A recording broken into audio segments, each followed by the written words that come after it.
Krishna, Krishna, Krishna, Krishna, Hare Hare, Hare Rama, Hare Rama, Rama Rama, Hare Hare.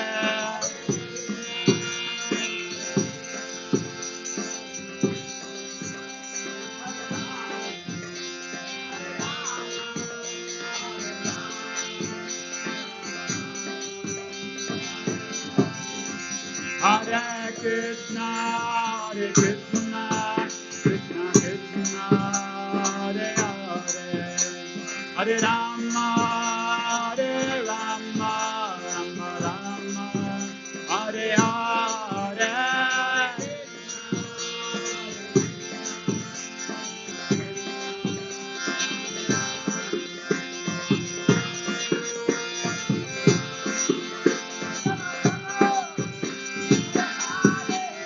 Hare Krishna, Hare Krishna, Krishna Krishna, Hare Hare, Hare Rama, Hare Rama, Rama Rama, Hare Hare.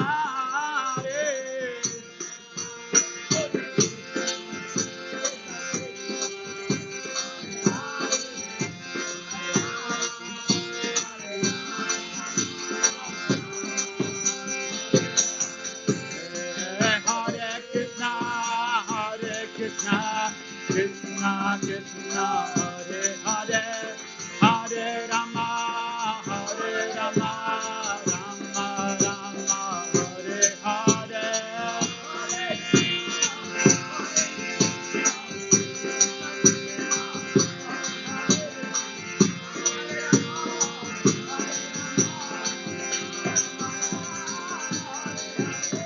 Hare Krishna, Hare Krishna, Krishna Krishna, Hare Hare, Hare Rama, Hare Rama, Rama Rama, Hare Hare.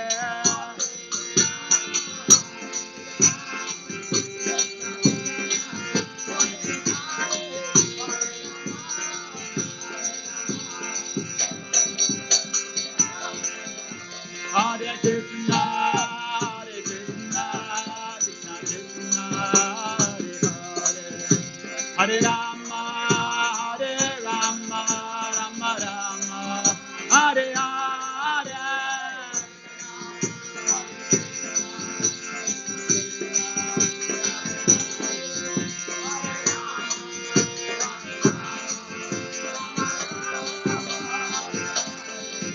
Jaya Radha Madhava Radha Madhava Radha,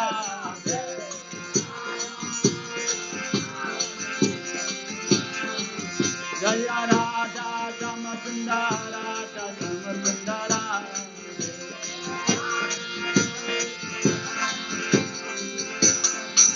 Jaya Prabhupada Prabhupada Prabhupada, Jaya Prabhupada.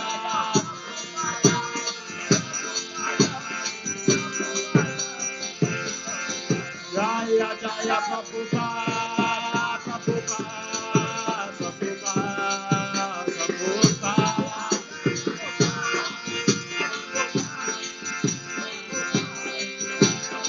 Jaya Jaya Prabhupada Prabhupada Prabhupada Prabhupada.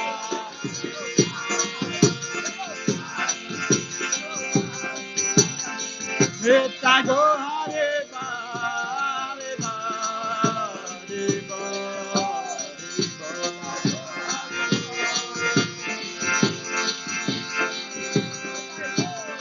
Nitya Go Hare Ba, Hare Ba, Hare Ba, Hare Ba.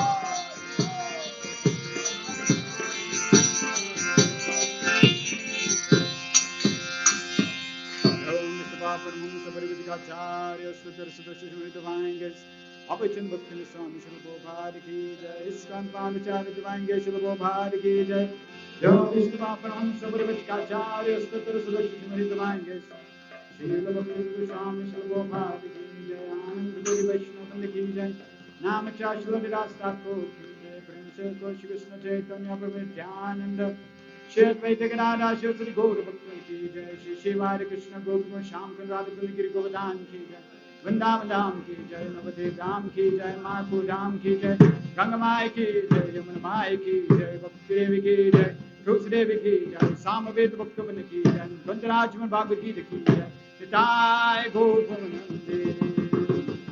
All glory is to the simple devotees. All glory is to the simple devotees. All glory is to the simple devotees. All glory is Shri Guru and Shri Guranga. All glory is Shri Prabhupada Ki. Hare Krishna, Hare Krishna, Krishna Krishna, Hare Hare, Hare Rama, Hare Rama, Rama Rama, Hare Hare.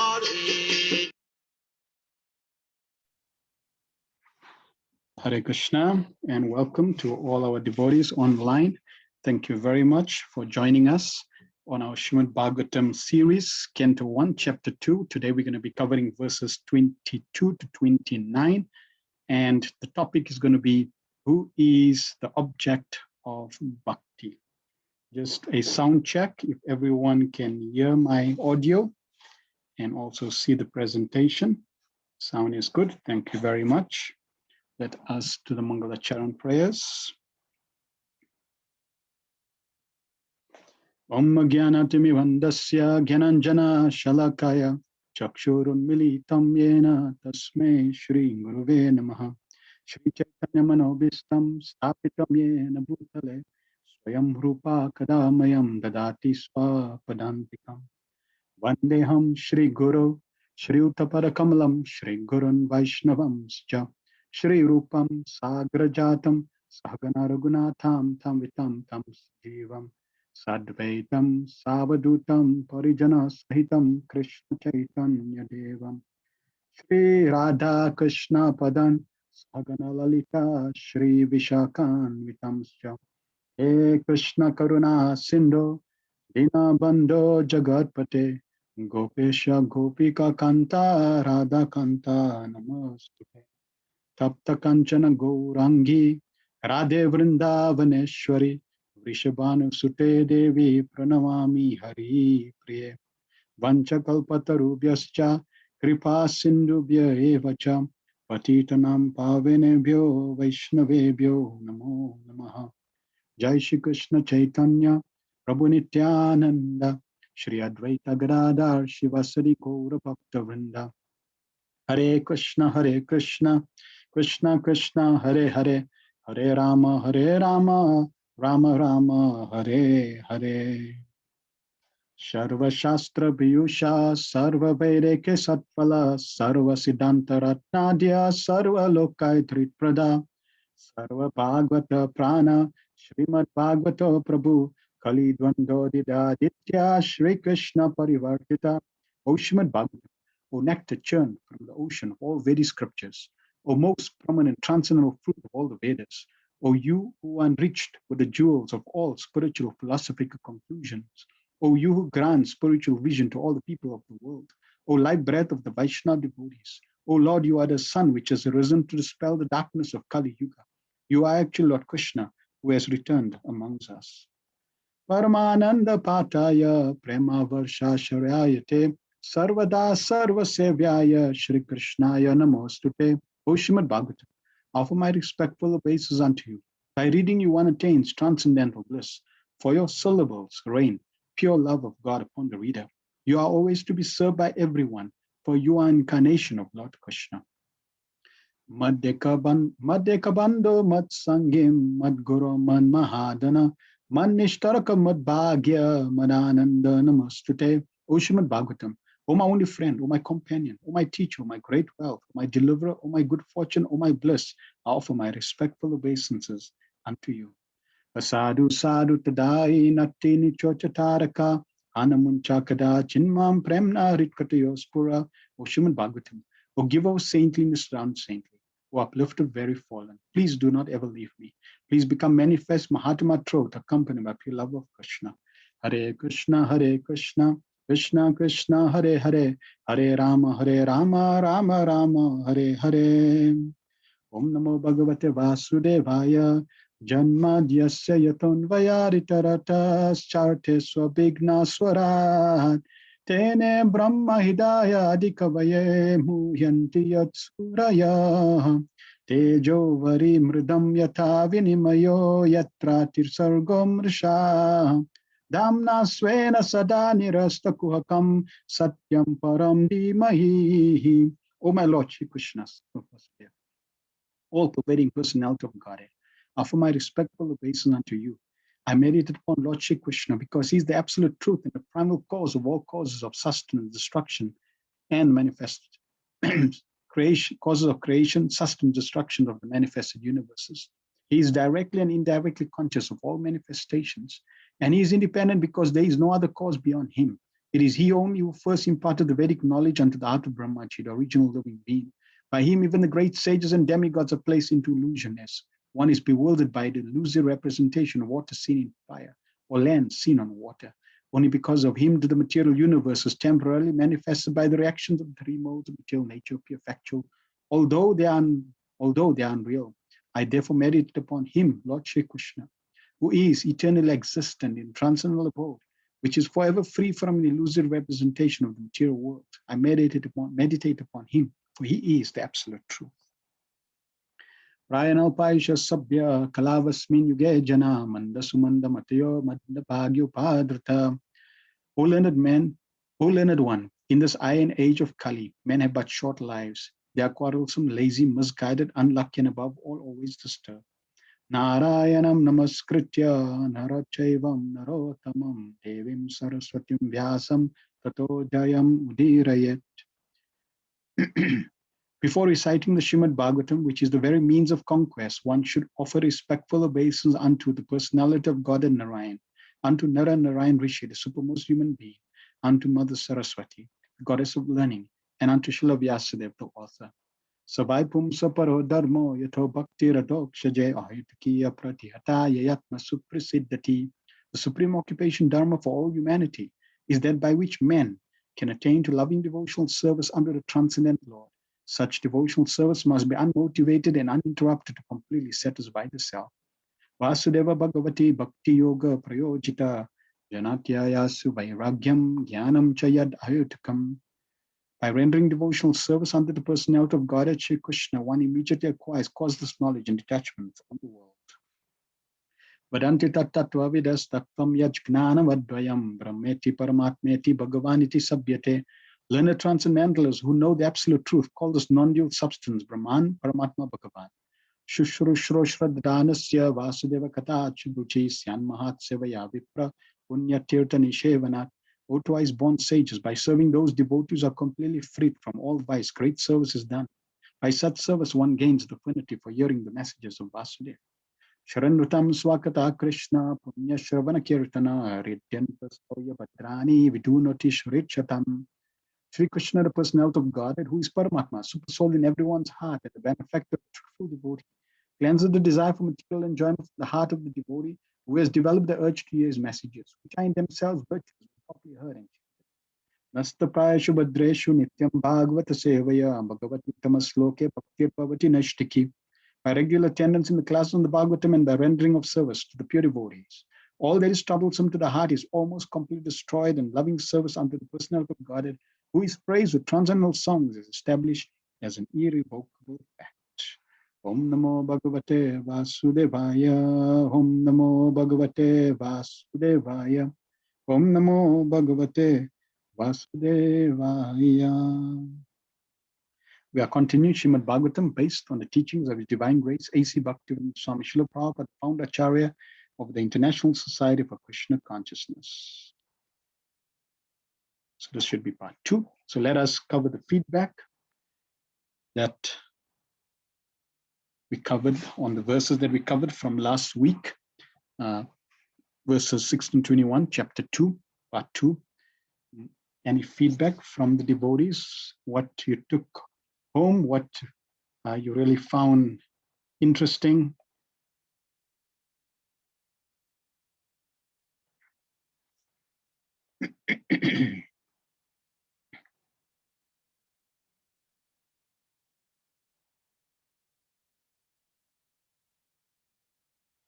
Madhacharya Siddhi says, human life is meant to help us to get rid of all our anarthas. Yes. And there are many, many anarthas, starting with this material world is an anartha. This body is an anartha. All our past, pious, and sinful activities are anarthas. Mother Hemavati Radhika says that the beautiful analogy of the mango lassi to 9 stages of bhakti, easy to understand and remember. Yes, we want to understand and know the map that we are following so that we can analyze and use that map for our progress. Krishna Devidasi says, Hare Krishna, we should learn to become expert gardeners to protect our Bhakti Lata beach, water the holy name and remove the weeds. Correct. Nalini Kanta, look after the Bhakti creeper and be careful of the anarthas. Yes. Very nice, wonderful. Rasaraj Prabhu says, and Atma Priya Dasi says, love will fructify by reading Krishna book and about Krishna, overcome the anarthas by reading about the demons of Vrindavan. By associating with Krishna in any form or shape, especially even Krishna book, all our anarthas can become purified. Then emphasis on remedy of eliminating all our inauspiciousness. Very nice, wonderful. Sham says, Hare Krishna, regular seva destroys all anarthas and bhakti becomes steady. Yes. And a relationship of Bhagavata and the Bhagavat and the Bhagavata. Wonderful. Okay, good. So we're going to be continuing.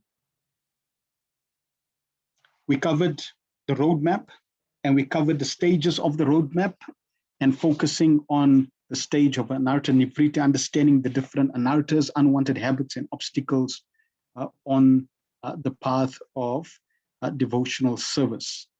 And all these anarthas, because when we see them in relation to Krishna, then those anarthas in one sense are blessings. Shamananda Prabhu says, Hare Krishna Prabhu, thank you for the weekly Srimad Bhagavatam nectar for all devotees. The anarthas discussion last week was informative. We have a long way to go.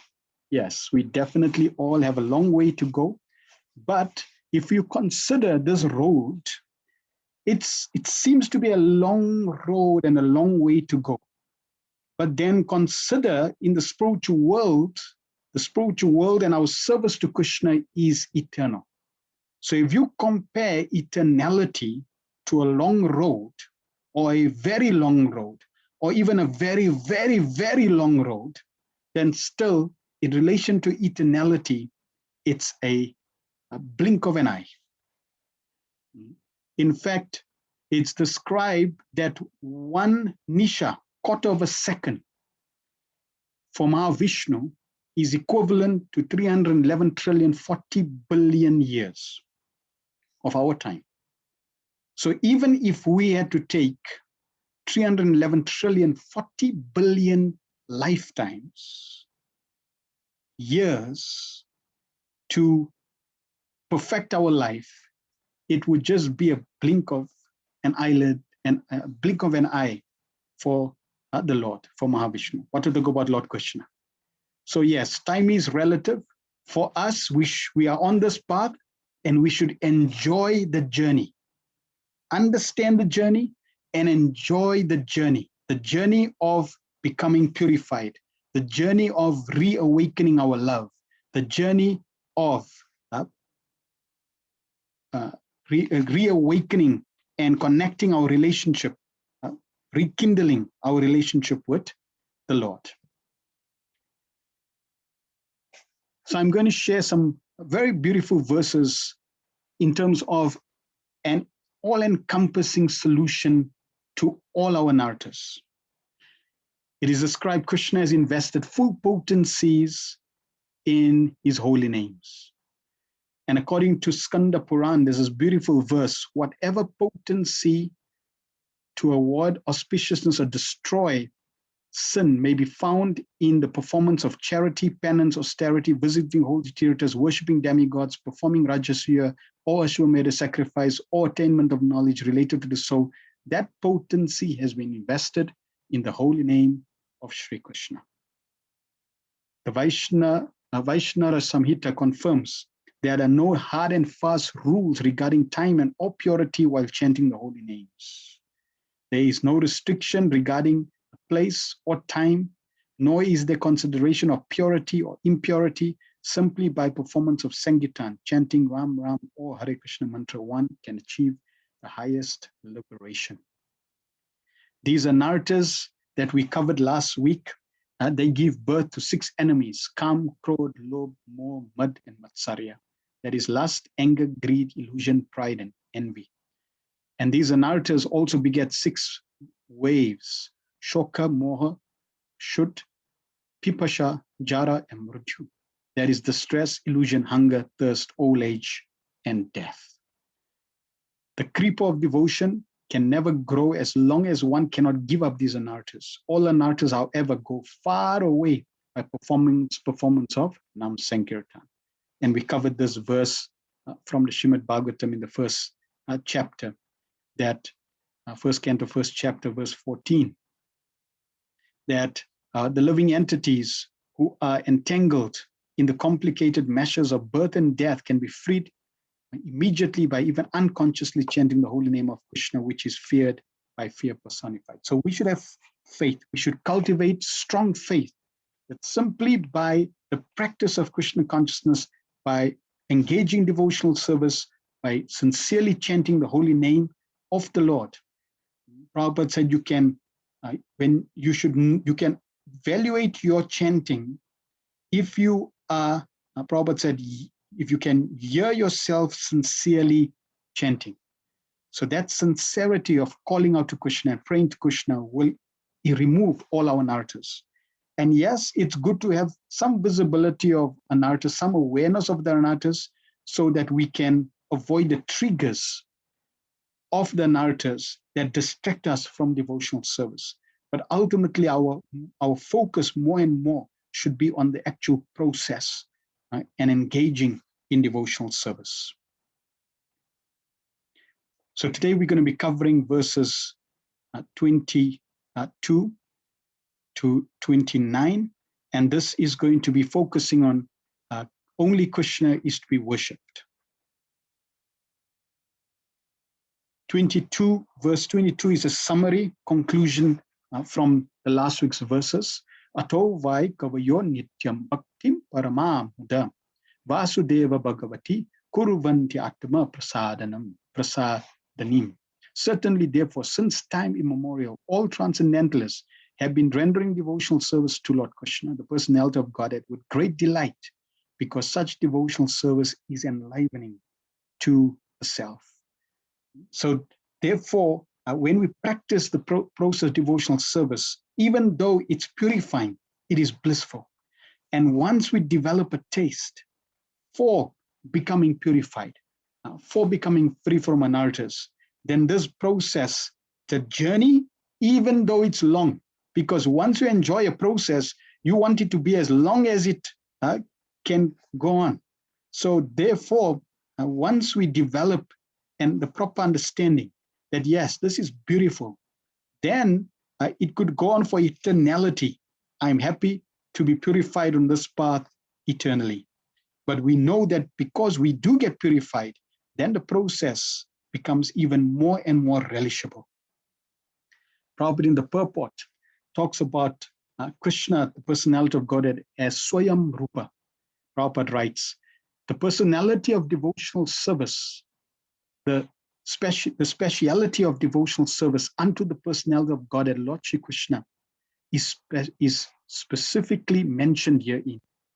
Lord Shri Krishna is the Svayam-Rupa, personality of Godhead, and all other forms of Godhead, beginning from Baladev, Shri Baladev, Sankarshan, Vasudev, Aniruddha, Pradyumna, and Narayan, and extending to the Purusha Avatars, the Guna Avatars, Leela Avatars, Yuga Avatars, and many other thousands of manifestations of the personality of Godhead are Lord Shri Krishna's plenary portions and integrated parts.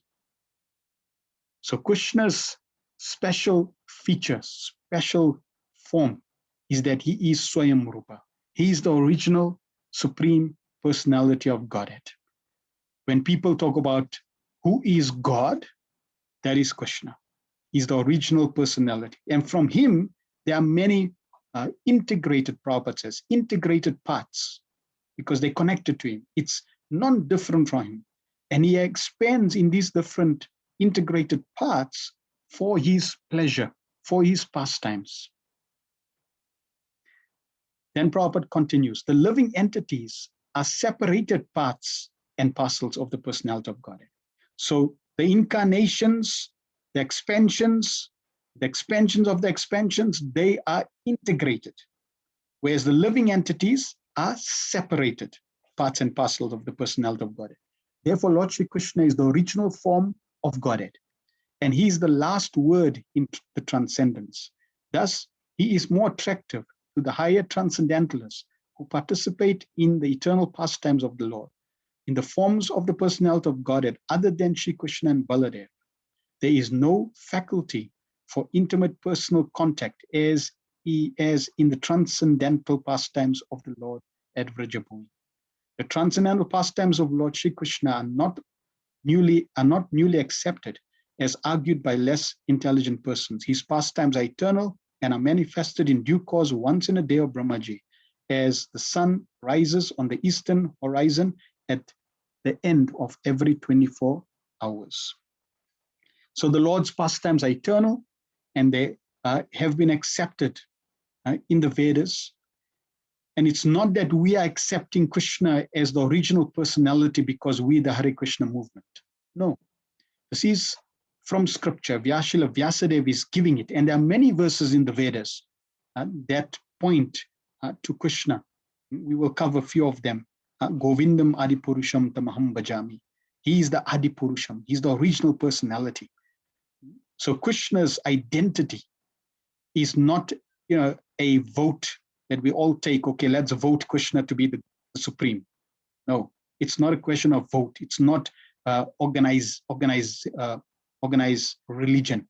It's not that we all come together and put Krishna on a pedestal. No, Krishna's position is eternally there as Swayam Bhagavan, and it's accepted by all the acharyas, and it is also described in many parts of the Vedas. And here in Srimad Bhagavatam, the Amala Puran, Srila Vyasadeva is making it very clear that all great personalities in past have taken to the path of devotional service, worshipping the Supreme Lord Shri Krishna.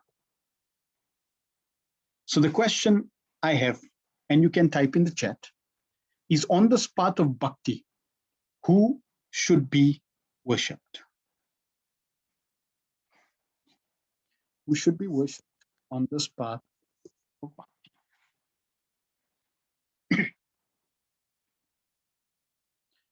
Atmadarshi says, Lord Krishna. Lord Shri Krishna, Mother Les says. Sham says, Lord Shri Krishna. Krishna Devidas says, Krishna and his devotees. Kalpana says, Shri Krishna. Mother Archana says, Radha and Krishna. Wonderful.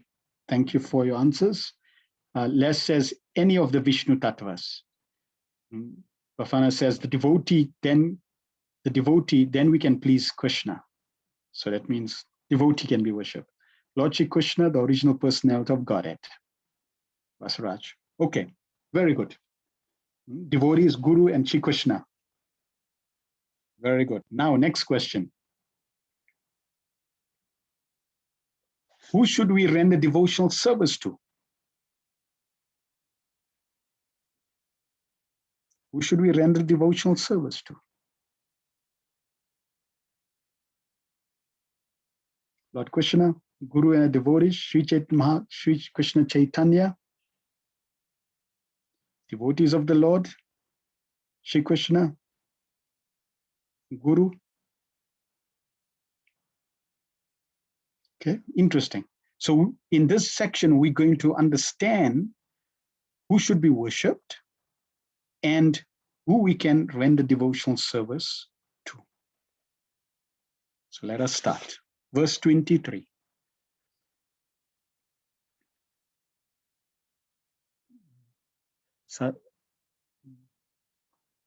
Sattvam rajastama iti praketer gunester yukta para purusha eka ihasya date stityadaye harivin virinit stityadaye harivirinchi hareti samgnam shreyam sitatra kalo sattvatanor nrinam syu nirnam snyu. Transcendental personality, the transcendental personality of Godhead is indirectly associated with three modes of material nature, namely passion, goodness, and ignorance. And just for the material world's creation, maintenance, and destruction, he accepts the three qualitative forms of Brahma, Vishnu, and Shiva. Of these three, all human beings can derive ultimate benefit from Vishnu, the form of the quality of goodness. So the word that is important in this verse is Shreyamsi, ultimate benefit. Here it's described very clearly that the Lord, he's indirectly associated with the three modes, the Supreme Personality of Godhead. So Krishna is not directly associated, he's indirectly. And he does it indirectly through these Guna Avatars, these three personalities, Lord Vishnu, Lord Brahma, and Lord Shiva, who are the Guna Avatars. And it is described here that all human beings can derive maximum benefit from worshipping Vishnu. So Prabhupada starts off the purport by describing the Guna Avatars, that Lord Sri Krishna, by his plenary parts, should be rendered devotional service, as explained above, is confirmed by this statement. Lord Sri Krishna and all his plenary parts are Vishnu Tattva, or the lordships of the demigod, lordships of Godhead. From Sri Krishna, the next manifestation is Baladev. From Baladev is Sankarshan. From Sankarshan is Narayan. And from Narayan, there is the second Sankarshan. And from this Sankarshan, the Vishnu Purusha avatars. The Vishnu, or the deity of the quality of goodness in the material world, is Purusha avatar, known as Shiradakasai Vishnu or Paramatma. Brahma is the deity of Rajas, passion, and Shiva of ignorance. They are the three departmental heads of the three qualities of this material world. Creation is made possible by the goodness of Vishnu, and when it requires to be destroyed, Lord Shiva does it by his Tanda Vanritya. So there are three predominating personalities of the modes who are in charge of creation, sustenance, and destruction. And people generally in the East know about these three personalities, Lord Vishnu, Lord Brahma, and Lord Shiva. Lord Vishnu, he is predominating over the mode of goodness, Brahma over passion, and Lord Shiva over ignorance. It's not that they are influenced completely by these modes, but they are the predominating deities of these modes. Yet, because they are predominating over these modes, those that worship them are attracted to them because of these modes. So, for example, you find that Lord Shiva, he has many associates in the mode of ignorance, like the Bhutas, the ghost spirits. Lord Brahma, many people worship him who are in the mode of passion. They want something. And then those in the mode of goodness will be inclined to worship Lord Vishnu. So the question I have is, which do you prefer? A, moving from a low-class prison cell to a high-class prison cell? Or B, leaving the prison altogether. So if you're a prisoner, which would you prefer? A, or would you prefer B? The Atma Darshini says B, Hemavati says B, Sham says B, Varuna says B, Les says B, everyone says B, naturally, right? Leaving the prison. So we want to leave the prison. We don't want to go from prison A to prison B.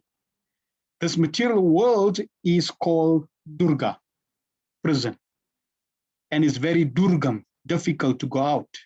And it is managed by the warden who's Mother Durga. So we in prison, and therefore the goal is B, to leave the prison. Now, if you worship and serve anyone else in this material world, then you can go from a high-class prison to a low-class prison. But if you want to leave this prison, then there's only one option. There is no multiple options, there is only one option, and that is to worship Lord Vishnu or Lord Krishna and his Vishnu expansions. So Prabhupada, in a lecture, Prabhupada says, just like one is a prisoner, so if he pleases the superintendent of prison, he can get some little facilities. Now, I've seen practically that one young boy, he was imprisoned for some criminal act. So he was typing in the office of the jail superintendent. So that means he was educated, but he was put into ordinary prison term.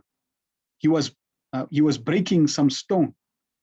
So generally when in prison people are, they do some hard work, gardening or breaking stones.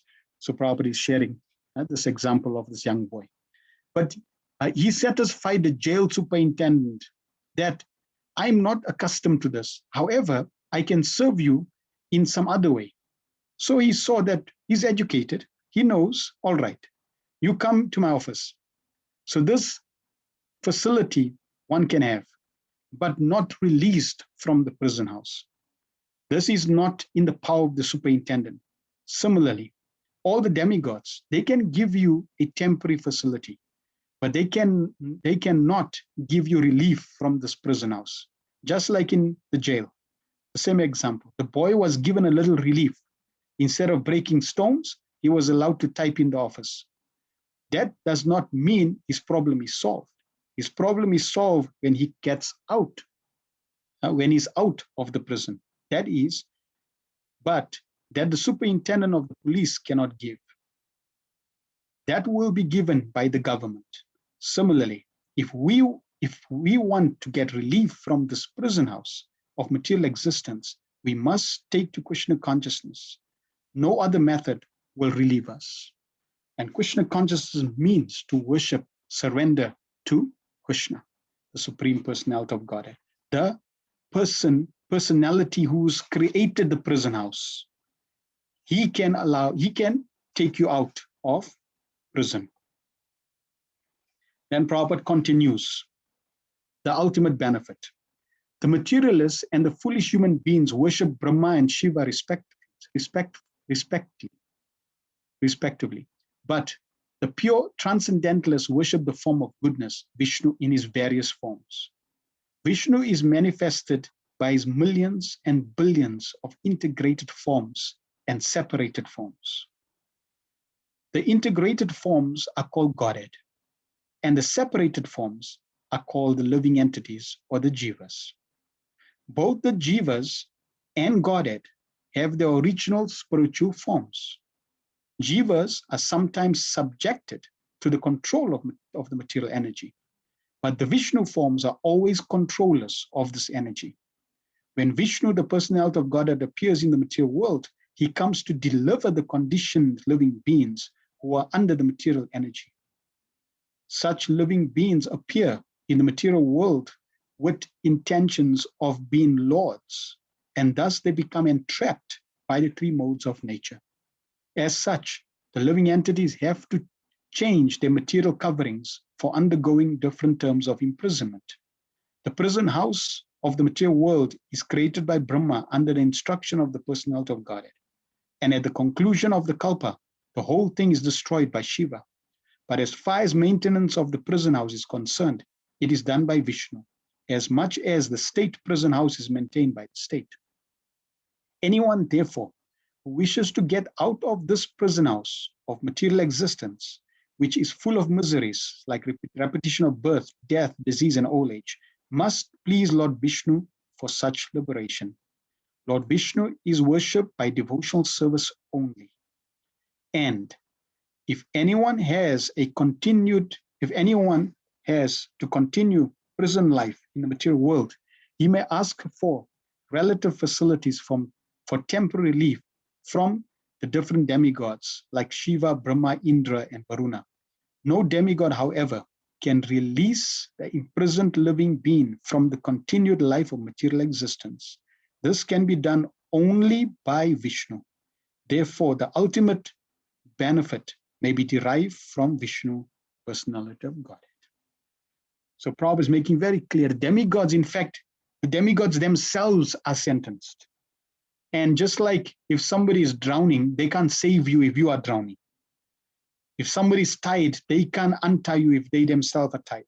So the demigods, they also are circumdevotees. They are devotees who are surrendered to the Lord, but they have material desires and they want to enjoy, but they're subservient. So the Lord gives them the position of managing this material creation, but they're also bound. They can provide some facilities, some necessities that we require in this material world, but ultimately, if we want to become free from this prison house of the material world, we must surrender to Lord Vishnu or Lord Krishna. Prabhupada in a lecture talks about Lord Shiva and why people love to worship Lord Shiva. Prabhupada says Lord Shiva's name is Asutosa. He very quickly becomes pleased to offer benedictions. Therefore, generally people go to Asutosa, Lord Shiva. He does not consider if you can please him, you can take any kind of benediction from him. He'll be ready. All right, you take. Now Prabhupada shares why. Because he wants to avoid botheration. So he doesn't want to be bothered. When you go to Lord Shiva and you please him, he'll quickly give you benedictions. Why? Because he's busy. He's absorbed. What is he absorbed in? You can see in his right hand, he's got some beads, japamala. So he's busy. All right, you take, because he wants to avoid botheration. So when the devotee comes, bother him. So just to get him out, he says, all right, whatever you like, you take and go away. Therefore, his name is Asutosa. And people take shelter of Asutosa, Lord Shiva, for quick results. But Lord Vishnu is not like that. If you want something extraordinary from Lord Vishnu, it is not possible. He'll not give. Lord Brahma also. So here it is indicated, Shreyam-si. If you want your ultimate goal, then you take shelter of Vishnu, the Lord of Sattva Gun. Then you'll be benefited, not others. Text 24. Partivad daruno dhamma dumas tasmad agnistrayimaya tamasastu rajas tasmad sattvam yad brahmadarshanam. Firewood is transformed. Firewood is a transformation of earth, but smoke is better than raw wood, and fire is still better. For by fire, we can derive the benefit of superior knowledge through Vedic sacrifices.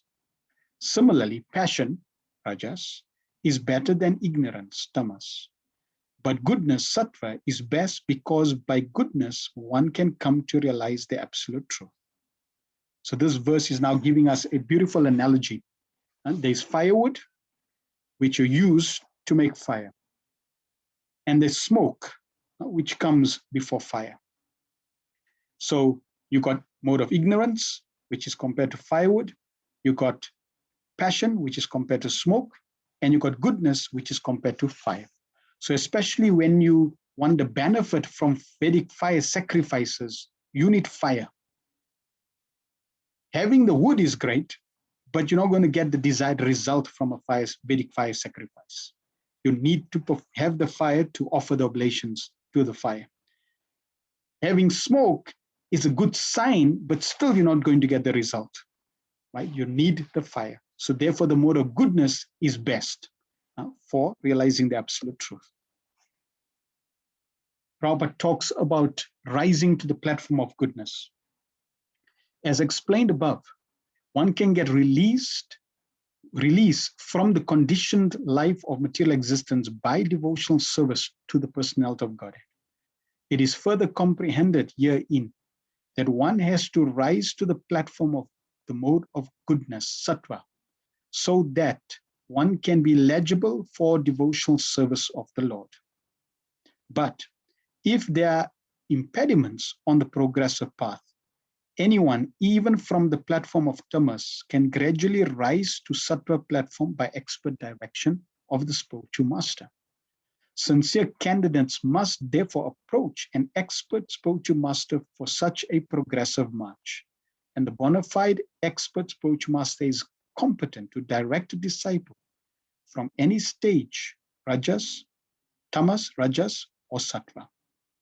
It is a mistake, therefore, to consider that worship of any quality or any form of the personality of Godhead is equally beneficial.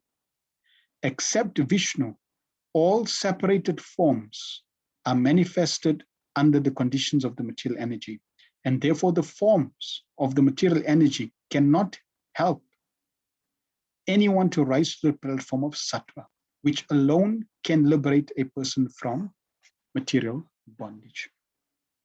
So the goal is to rise to the mode of goodness. Without coming to the mode of goodness, one cannot leave this prison house. And only the forms of Vishnu can help one, or worshipping the forms of Vishnu can help one come out of this prison, because it elevates one to the mode of goodness. Now, one may be in any of the lower modes, and by the expert guidance of the pure devotee of the Lord, the spiritual master, he can help transcend that jiva, that conditioned soul, by following the instructions, the process of Krishna consciousness, or the process of devotional service. One can transcend. Therefore, the path of bhakti, the path of devotional service, is compared to a boat or a ship in which the living entity is positioned. And that ship is in this vast ocean of material existence. And it may be rocked to and fro, but still being on the boat of devotional service, on the ship of devotional service, one is safe. And by following the captain of that ship, one is steered into this vast ocean, steered across this vast ocean to safety. So it's not that every path leads to the same destination or the same goal. Different paths lead to different destinations. Worshipping the Supreme Lord Vishnu leads to the mode of, or rising beyond the mode of goodness, ultimately to pure goodness. Prabhupada continues, the uncivilized state of life, or the life of the lower animals, is controlled by the mode of tamas. The civilized life of men, with a passion for various types of material benefits, is the stage of rajas. The rajas stage of life gives a slight clue to the realization of the absolute truth in the forms of fine sentiments in philosophy, art, and the culture with moral and ethical principles. But the mode of sattva is still a higher stage of material quality, which actually helps one in realizing the absolute truth. In other words, there is a qualitative difference between the different kinds of worshipping methods, as well as the respective results derived from the predominant deities, namely Brahma, Vishnu, and Shiva.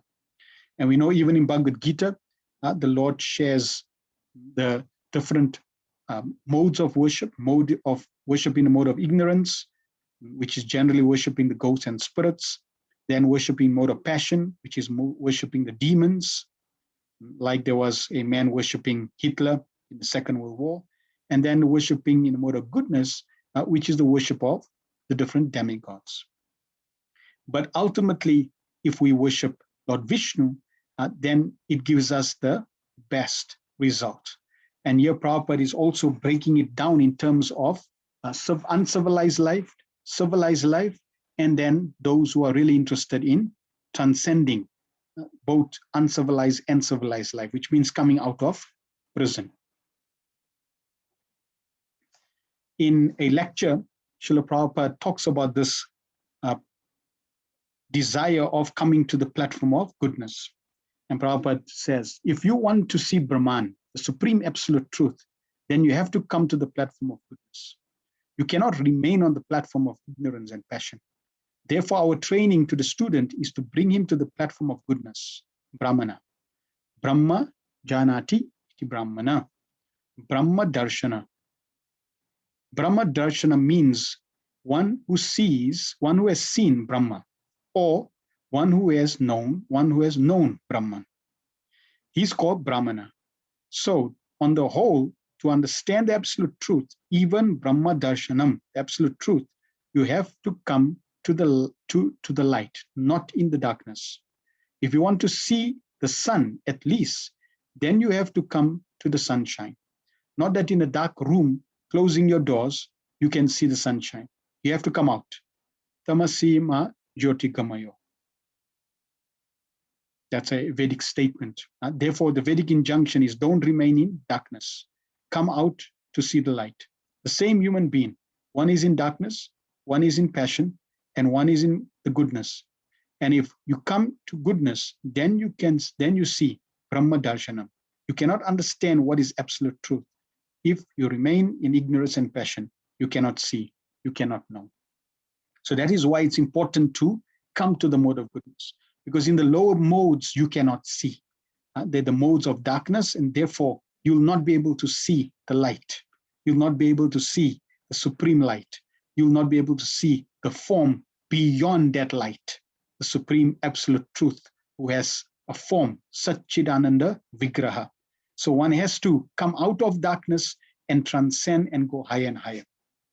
Prabhupada in another lecture says, so it is very clearly stated, tamas tu rajas tasmat sattvam yad brahma darshanam. One must come to the platform of sattva gun. Therefore, we have got so many restrictions just to keep him fit in sattva gun. No meat eating, no illicit sex, no intoxication, no gambling.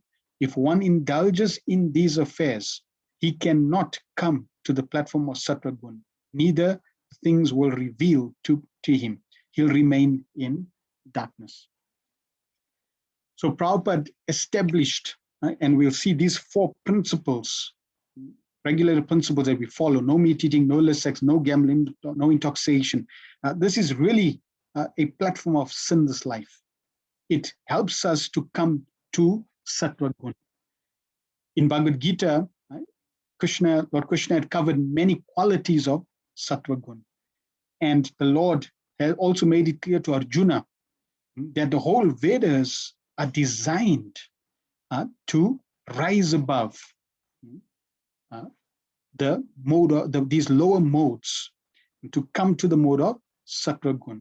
That's the beautiful platform from which we can begin to understand the absolute truth.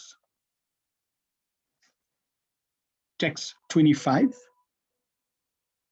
Bejire munayo tagre bhagavantam adokshajam sattvam vishuddham shemaya kalpanteye nutanyaha. Previously, all the great sages rendered service unto the personality of Godhead due to his existence above the 3 modes of material nature. They worshipped him to become free from material conditions and thus derive the ultimate benefit. Whoever follows such great personality, such great authorities, is also eligible for liberation from the material world. So now Sudha Goswami is giving examples that these great personalities, great sages, they rendered service to the Supreme Personality of Godhead, and in this way, they transcended, they became liberated. And in the purport, Prabhupada talks about these authorities that the sages follow. The purpose of performing religion is neither to profit by material gain or to get the simple knowledge of discerning matter from spirit. The ultimate aim of religious performances is to release oneself from material bondage and regain the life of freedom in the transcendental world, where the personality of Godhead is the supreme person. So as we mentioned, the goal is to come out of prison. We don't want to perform different rituals that bind us in the prison, or that gives us a lower life in the prison, or the one that gives us even a higher position in the prison. The goal of religious life, the goal of religious ceremony, the goal of life is to come out of prison. Laws of religion, therefore, are directly enacted by the personality of God. And except for the Mahajans or the authorized agents of the Lord, no one knows the purpose of religion. There are 12 particular agents of the Lord who know the purpose of religion, and all of them render transcendental service unto him. Persons who desire their own good may follow these Mahajans and thus attain the supreme benefit. So here we have pictures of the 11 Mahajans, and these are, 12. These are 12 particular agents called Mahajans, great personalities who know the truth. And these great Mahajans, they have their own lineage in terms of disciples where they teach students. So we're going to go through and let's see if you can identify all these 12 Mahajans, starting with the picture on the top left. So who can tell us who is this Mahajan? Lord Brahma. Very good. So this is Lord Brahma, first Mahajan. Next personality. Lord Shiva. Very good. Lord Shiva. Next personality. Sukadev Goswami. Very good. Sukadev Goswami. Next personality. Prahlad. Next. Narad Muni. Very good. Next personality. Four Kumaras. Nope. Yeah. That's here. Bhishma is here. Let's go in sequence. Who's after Narad Muni? Yes, King Janak. Very good. King Janak is also one of the Mahajans. Then we said the four Kumaras. Very good. Kapila Dev. Yes, Kapila Dev. Who's this? Bhishma. Nope. Before Bhishma.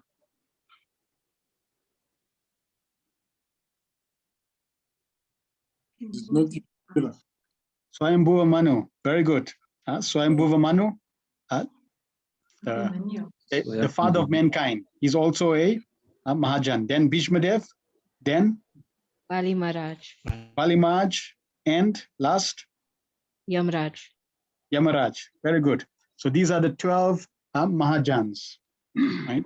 And these Mahajans, they know what true religious principles are, and they guide their students, right, according to those true religious principles, which the Bhagavatam is sharing with us. Text 26. Mumukshavo garo rupa hitva bhuta patin ata narayana kala santa bhajanti ya anashu yava. Those who are serious about liberation are certainly non-envious, and they respect all. Yet they reject the horrible and ghastly forms of the demigods and worship only the all blissful forms of Lord Vishnu and his plenary portions. So this verse is very wonderfully describing that those who are serious about liberation, they are non-envious and they respect all the forms of the Lord. But they only worship the all blissful form of the Lord.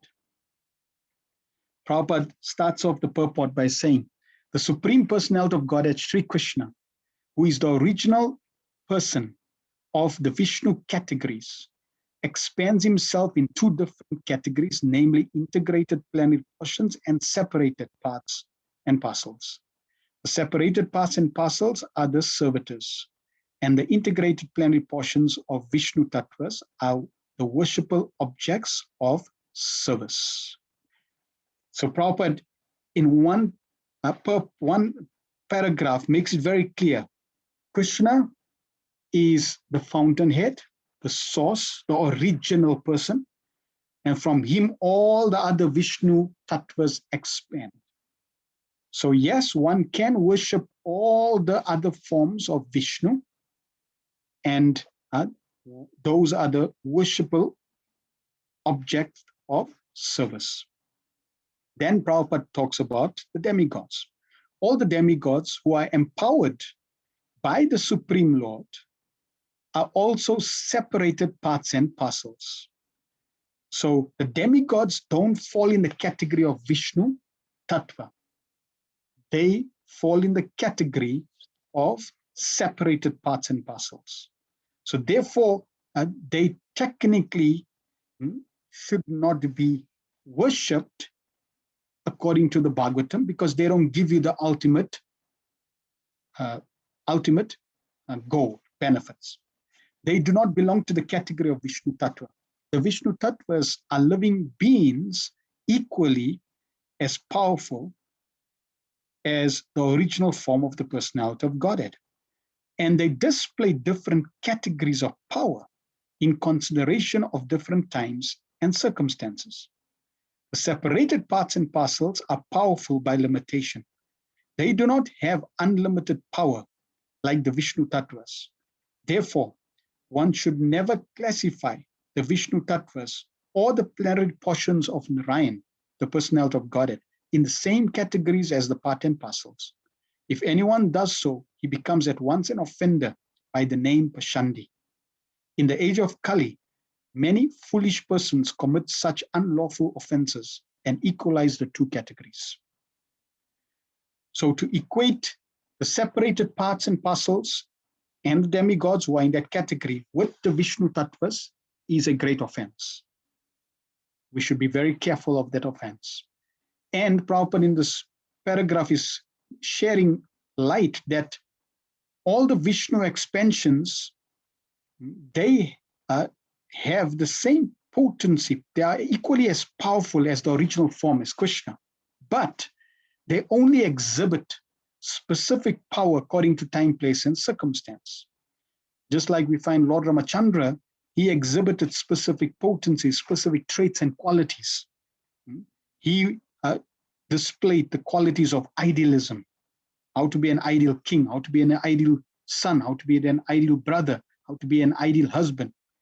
Right? Whereas other personalities, for example, Lord Nrsingadev, he exhibits the full potency of anger. Lord Krishna exhibits all his potencies, all his qualities, especially the qualities of sweetness. So different expansions exhibit different potencies according to the pastime, according to time and circumstance. Okay? But the demigods, they are completely separated parts and parcels.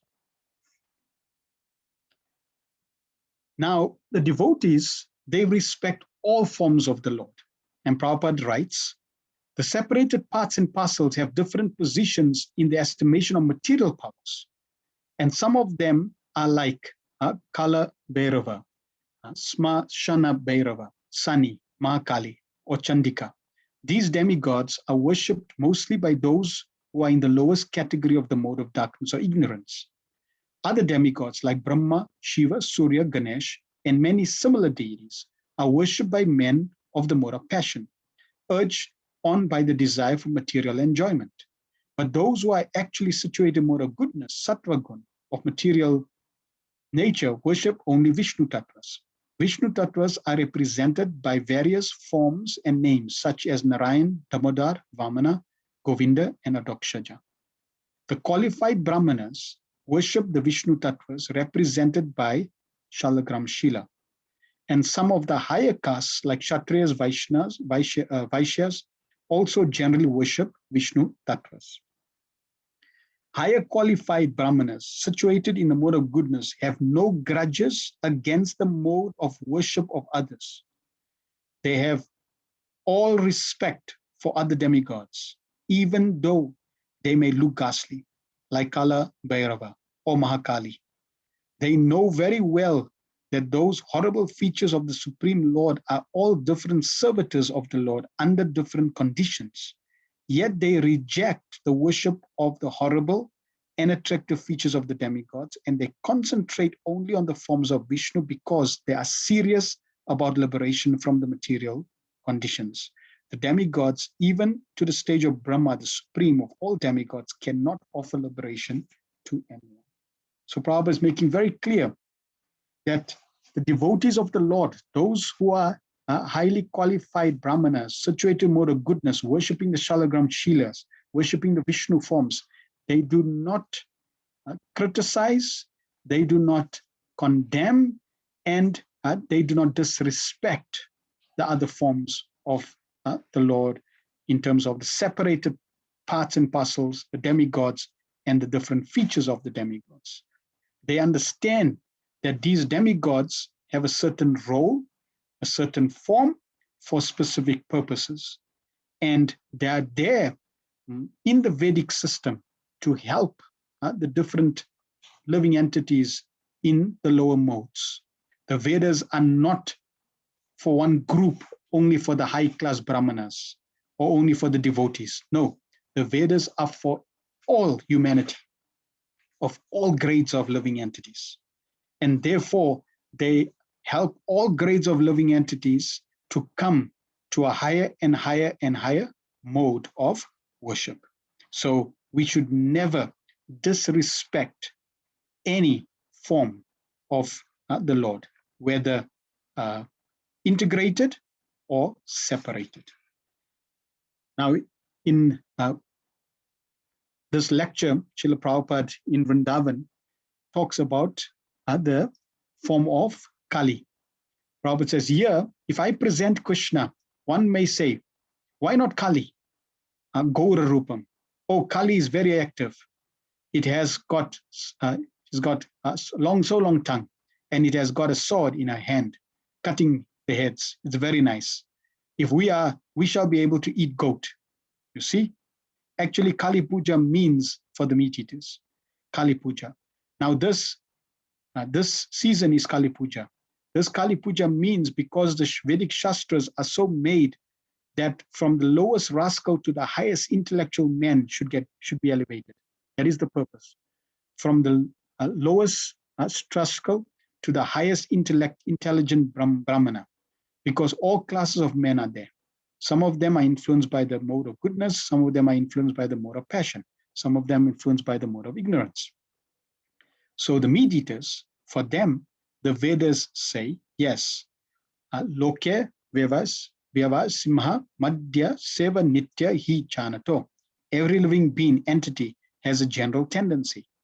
Because he has come here to enjoy, to satisfy the material senses means eating meat, drinking wine, and have sex life. This is material, satisfying the material senses. So they are regulated. All right, you want to eat meat? You want to eat meat? All right. Then sacrifice one goat before Goddess Kali and worship her on Amavasya, dark moon night. So many regulations. The real purpose is to restrict him. But if it is directly said, that don't eat meat, he'll be revolting. Then Prabhupada continues, Mumukshava Guru Rupam. We are therefore restricting not to worship any other. Therefore, when I started the mission, many friends advised me, why don't you make it God consciousness? This is bogus, God consciousness, Krishna consciousness. Otherwise, He'll put so many gods. Here is another god. Here is another god. Here is another god. Here is another god. Here is another incarnation. Here is another avatar. All nonsense. Place actual who is God. Krishnastu Bhagavan Swayam. Narayana Kala Santa. So try to understand our mission. Here it is said, we have to accept the Supreme Personality of Godhead. Krishna also says, Sarva Dharman Parityaja Mam Ekam Sharana. Unto me only, then you'll be saved. Otherwise, you'll go to hell. So, thus, Mumukshavo Gora Rupam. We don't advise that either you worship Kali, or you worship, either you worship Shiva, either you worship, it is all the same. Yata, Mata, Tata, Pata. We don't speak all this nonsense. We simply say, come to Krishna, then you'll be saved. So first Prabhupada explains this Kali Puja. The Vedas, as we explain, is for everyone. So those who want to eat meat, they are regulated on how to eat. And there's a certain ceremony of how you need to kill the goat yourself on a dark moon night, chant the mantra that I'm killing you for my sense gratification. Next life, you can kill me. And then with your own hands, you need to slaughter a goat in front of Kali. And by doing that, they become regulated, they become purified. Then slowly they realize their mistake. So that's why these different demigoddesses are there, to help people evolve.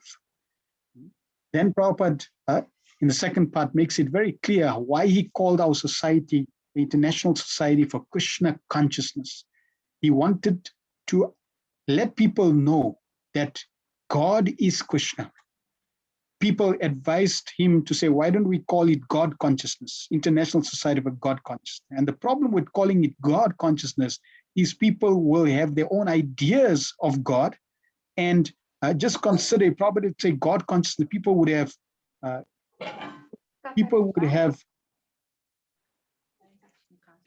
would be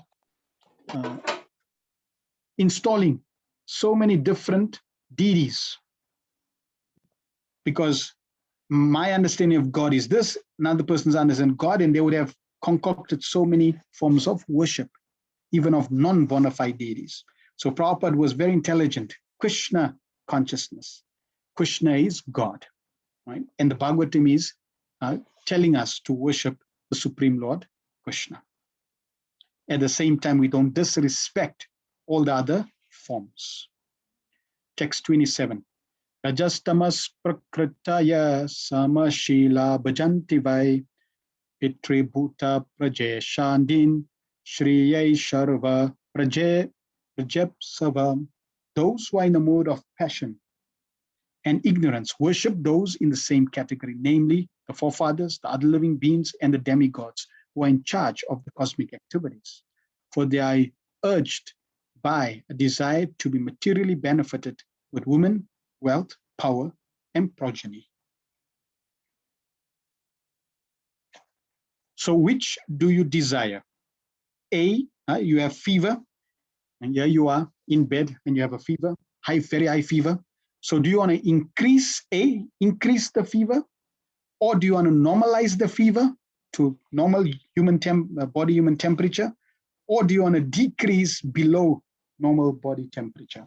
Which one would you prefer? If you have a high fever, you want to increase the fever, B, normalize it, or decrease it below normal.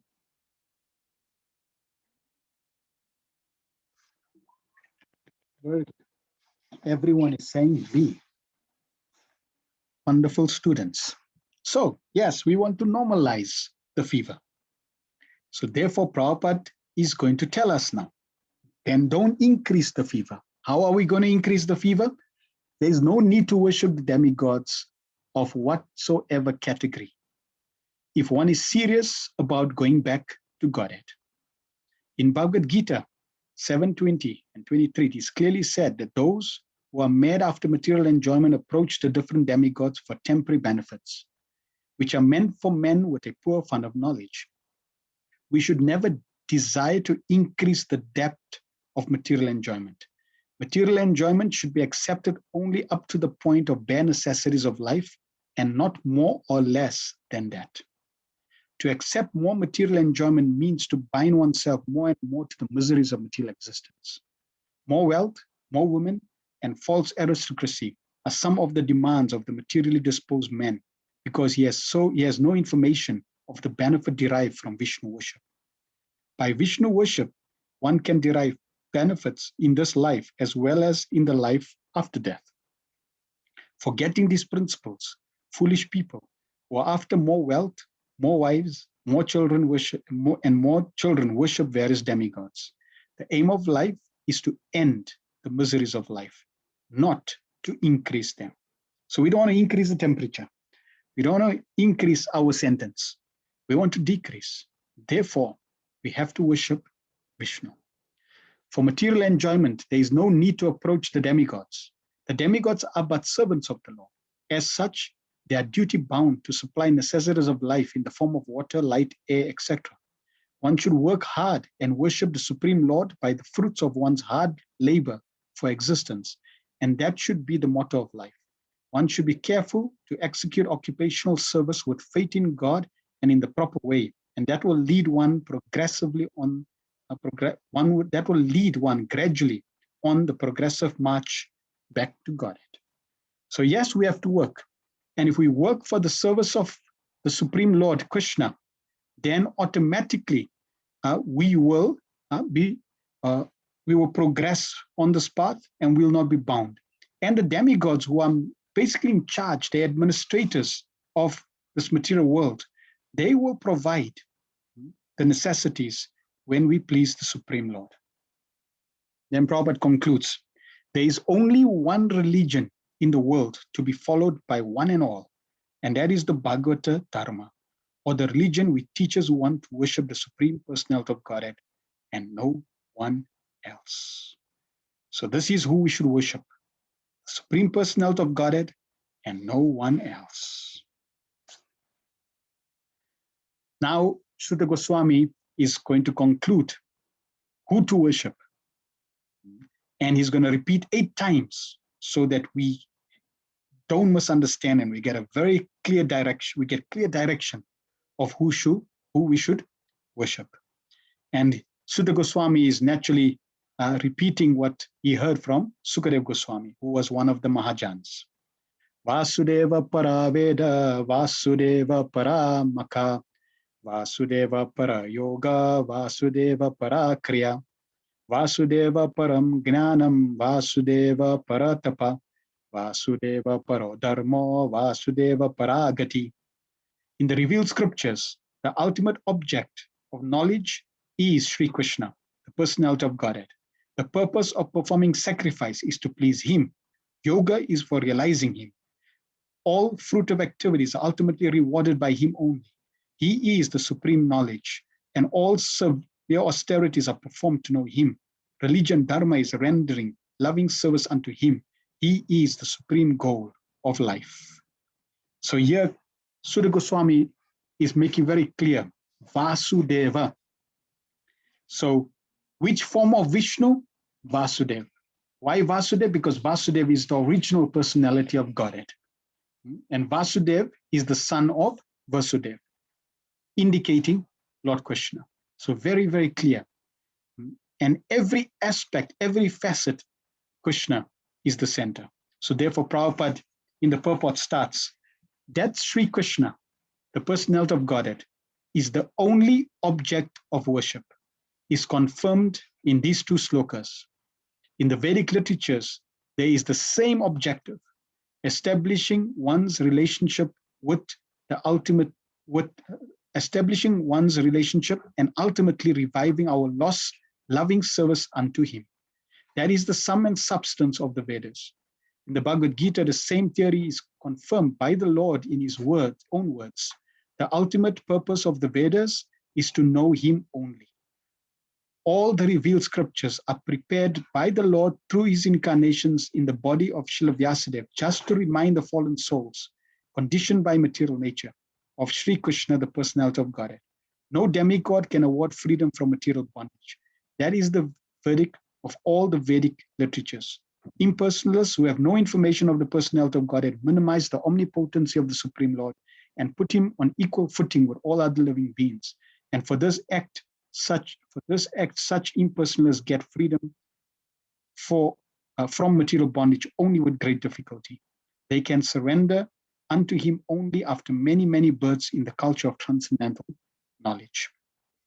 So Shri Krishna is the personality of Godhead, the supreme original personality, and as he explains in Bhagavad Gita, the seed-giving father of all living entities is Krishna.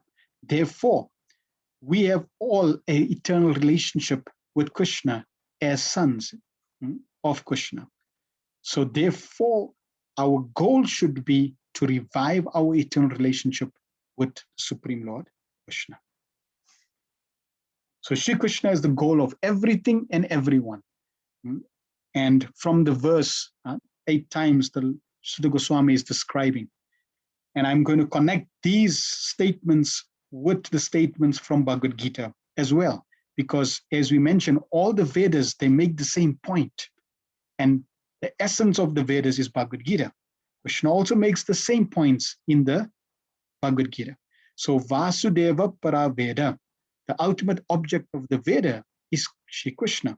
And we know in 15:15, Krishna says, Vedescha sarvam aham eva vedyo. By all the Vedas, I am to be known. Then Vasudeva Paramaka, purpose of sacrifice is to please Shri Krishna. So in 3:9, Krishna says, Yagnata karma anyatra, work done as a sacrifice of Vishnu has to be performed. Vasudeva Para Yoga, yoga is for realizing Shri Krishna. In 6:47, Krishna says, Yoginam api servesham mad gate antara, mad gatenta gate nantara atmana. And of all the yogis, the one with great faith and always abides in me, thinks of me within himself, he is most intimately united with me in yoga and is the highest of all. Vasudeva Para Kriya, all fruitive activities are rewarded by Krishna. Krishna is explaining, Yad karosi yad asnasi, tat kurushva mad arpanam. Whatever you do that, O son of Kunti, as an offering to me. Then Vasudeva Param Jnanam, Shri Krishna is supreme knowledge.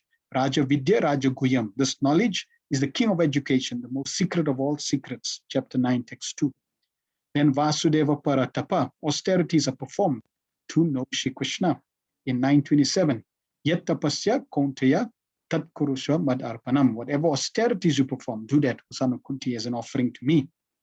Then Vasudeva Para Dharma, Sarva Dharman Parityaja Mamekam Sharanam Vraja. Abandon all varieties of religion and just surrender unto me. 1866. And Vasudeva Para Gati, the supreme goal of life is Shri Krishna. In 9:32, Krishna says, Mam hi parta vyapashritya tepi yanti param gatim. O son of Pratha, those who take shelter in me can attain the supreme destination. So we should have no doubt in our mind and consciousness in our heart that to worship the Supreme Lord, Shri Krishna, Vasudeva, is the perfection of our life, the ultimate goal of all the Vedas, and it is the essence of all religious and Vedic instructions. So, if you have a gift and you want to visit your friends, your family, your friends, a family of husband, wife, and 2 children and a little puppy, and you have a gift, how many gifts are you going to take when you go visit your friends? How many gifts are you going to take when you go visit your friends and you really want to give a gift to the children?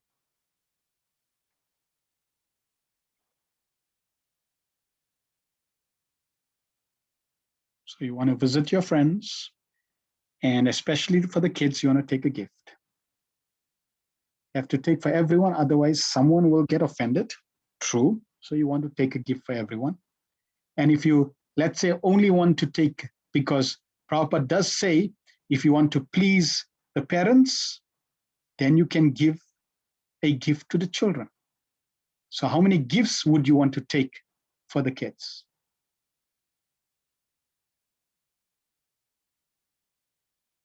So you're going to take for the kids. Does that mean you're going to take one gift or you're going to take two gifts?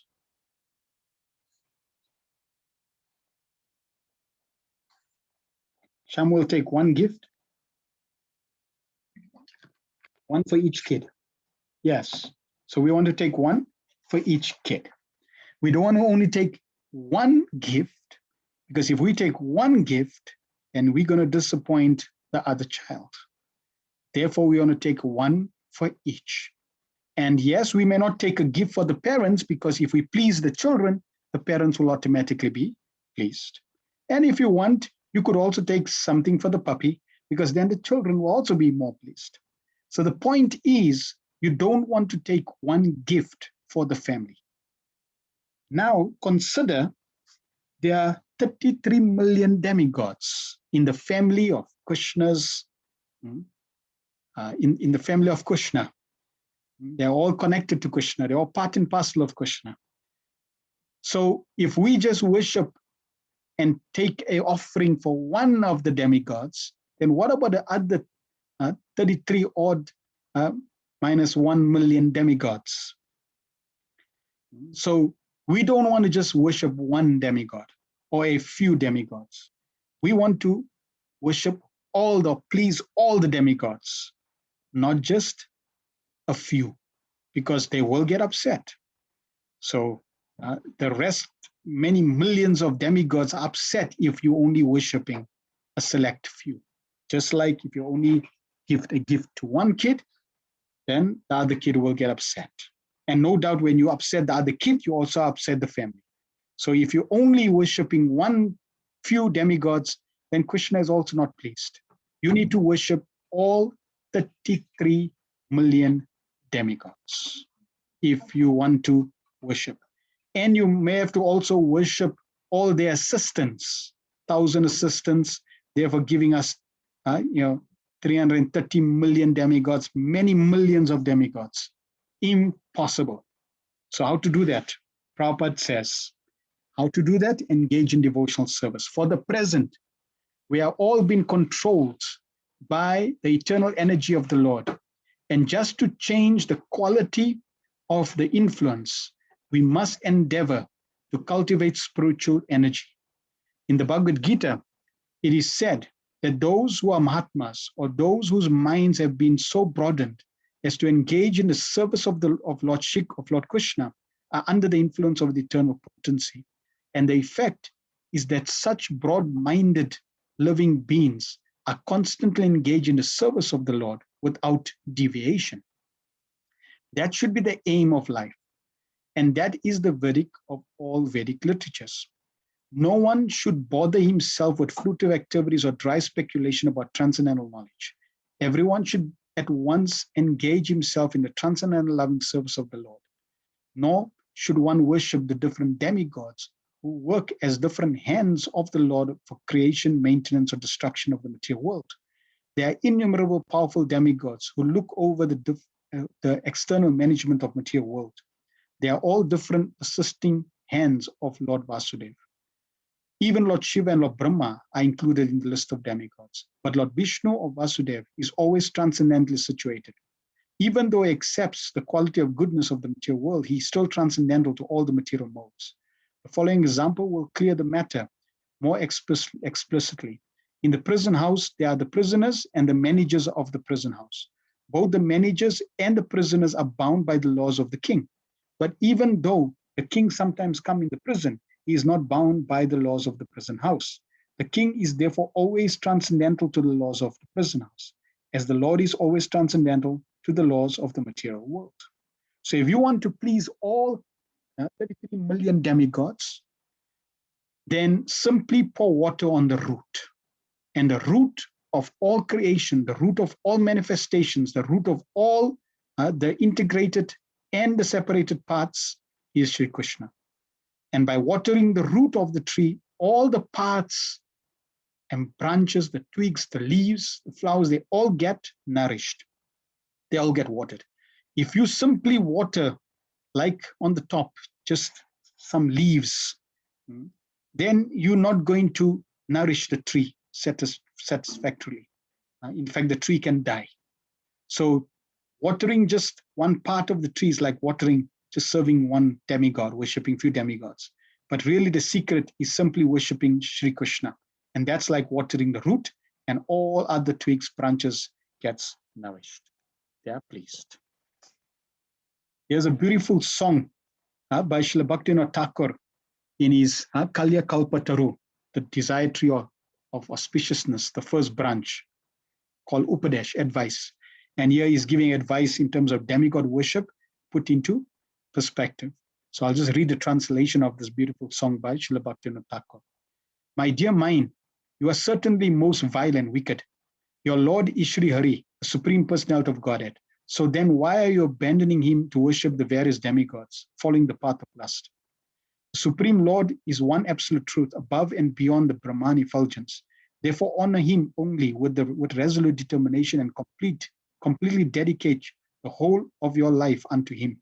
As far as the innumerable demigods are concerned, their power and authority compared to his is only partial, for they are each the absolute controller of only one specific type of work within this material world's administrative department.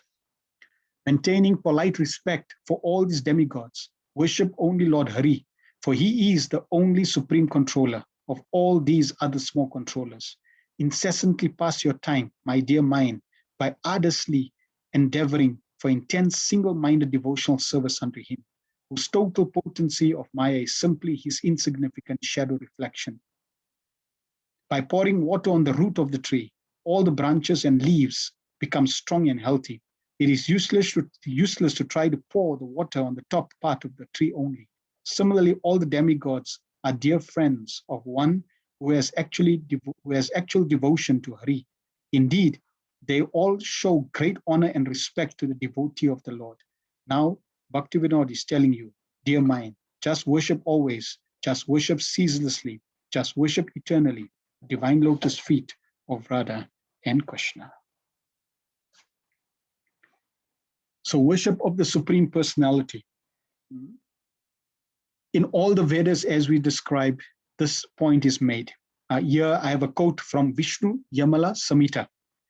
Deities said that yat puja mena vibuddha pitaror ichatascha tushta bhavanti rishi bhuta slokas pala sarve grahas tan tarani soma kuchadi mukhya govindam adipurusham tamham bhajami.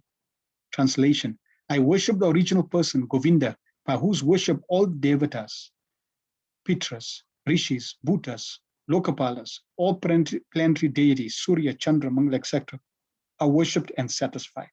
So just by worshiping Krishna, Govinda, everyone gets satisfied. Now, what's interesting is Satya Yuga. People in Satya Yuga are peaceful, non-envious, friendly to every creature, and steady in all situations. They worship the Supreme Personality by austere meditation and by internal and external sense control.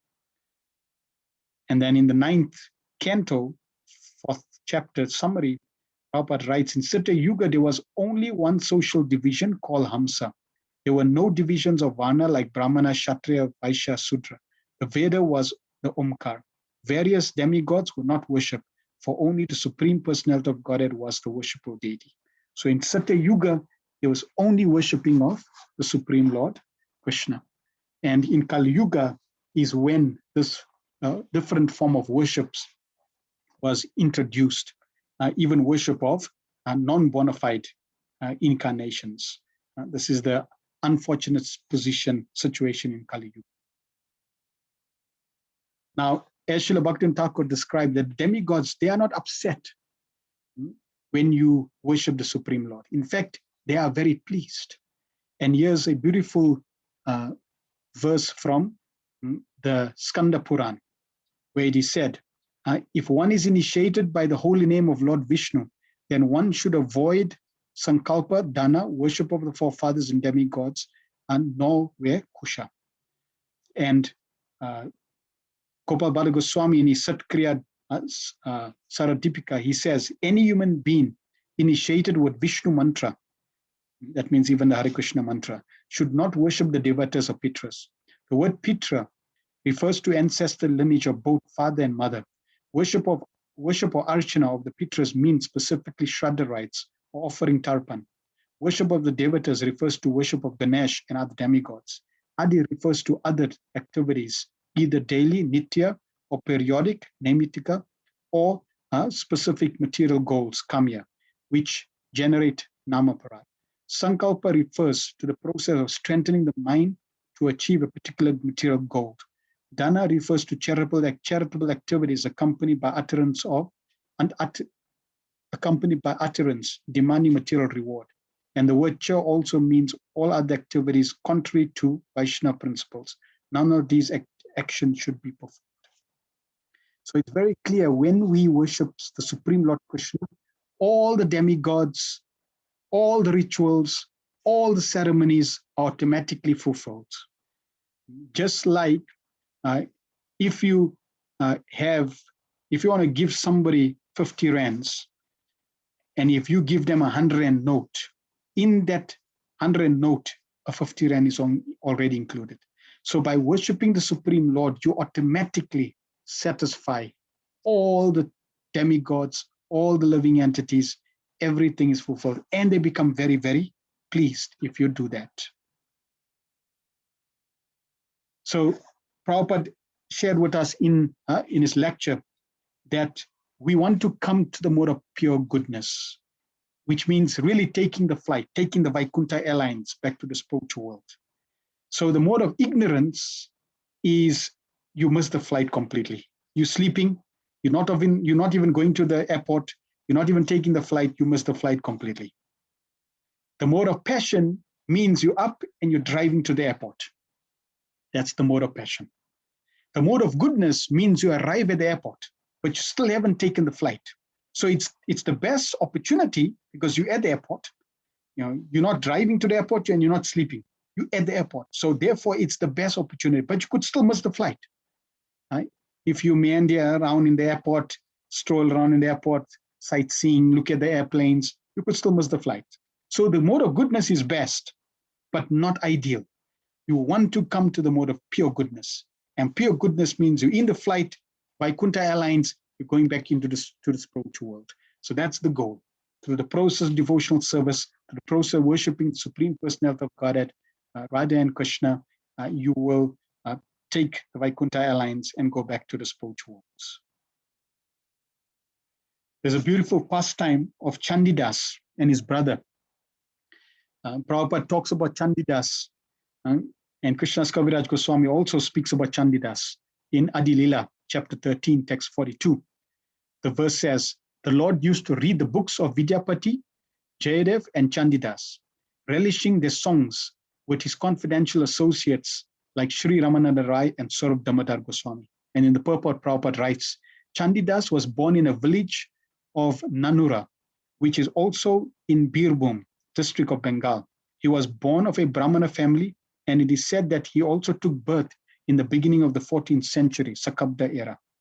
It has been suggested that Chandidas and Vidyapati were great friends because the writings of both express the transcendental feelings of separation profusely. The feelings of ecstasy described by Chandidas and Vidyapati were actually exhibited by Sri Chaitanya Mahaprabhu. He relished all those feelings in the role of Srimati Radhavani, and his appropriate associates for this purpose were Sri Ramananda Rai and Sri Swarup Damodar Goswami. These intimate associates of Lord Chaitanya Mahaprabhu helped the Lord very much in the pastimes in which he felt like Srimati Radhavani.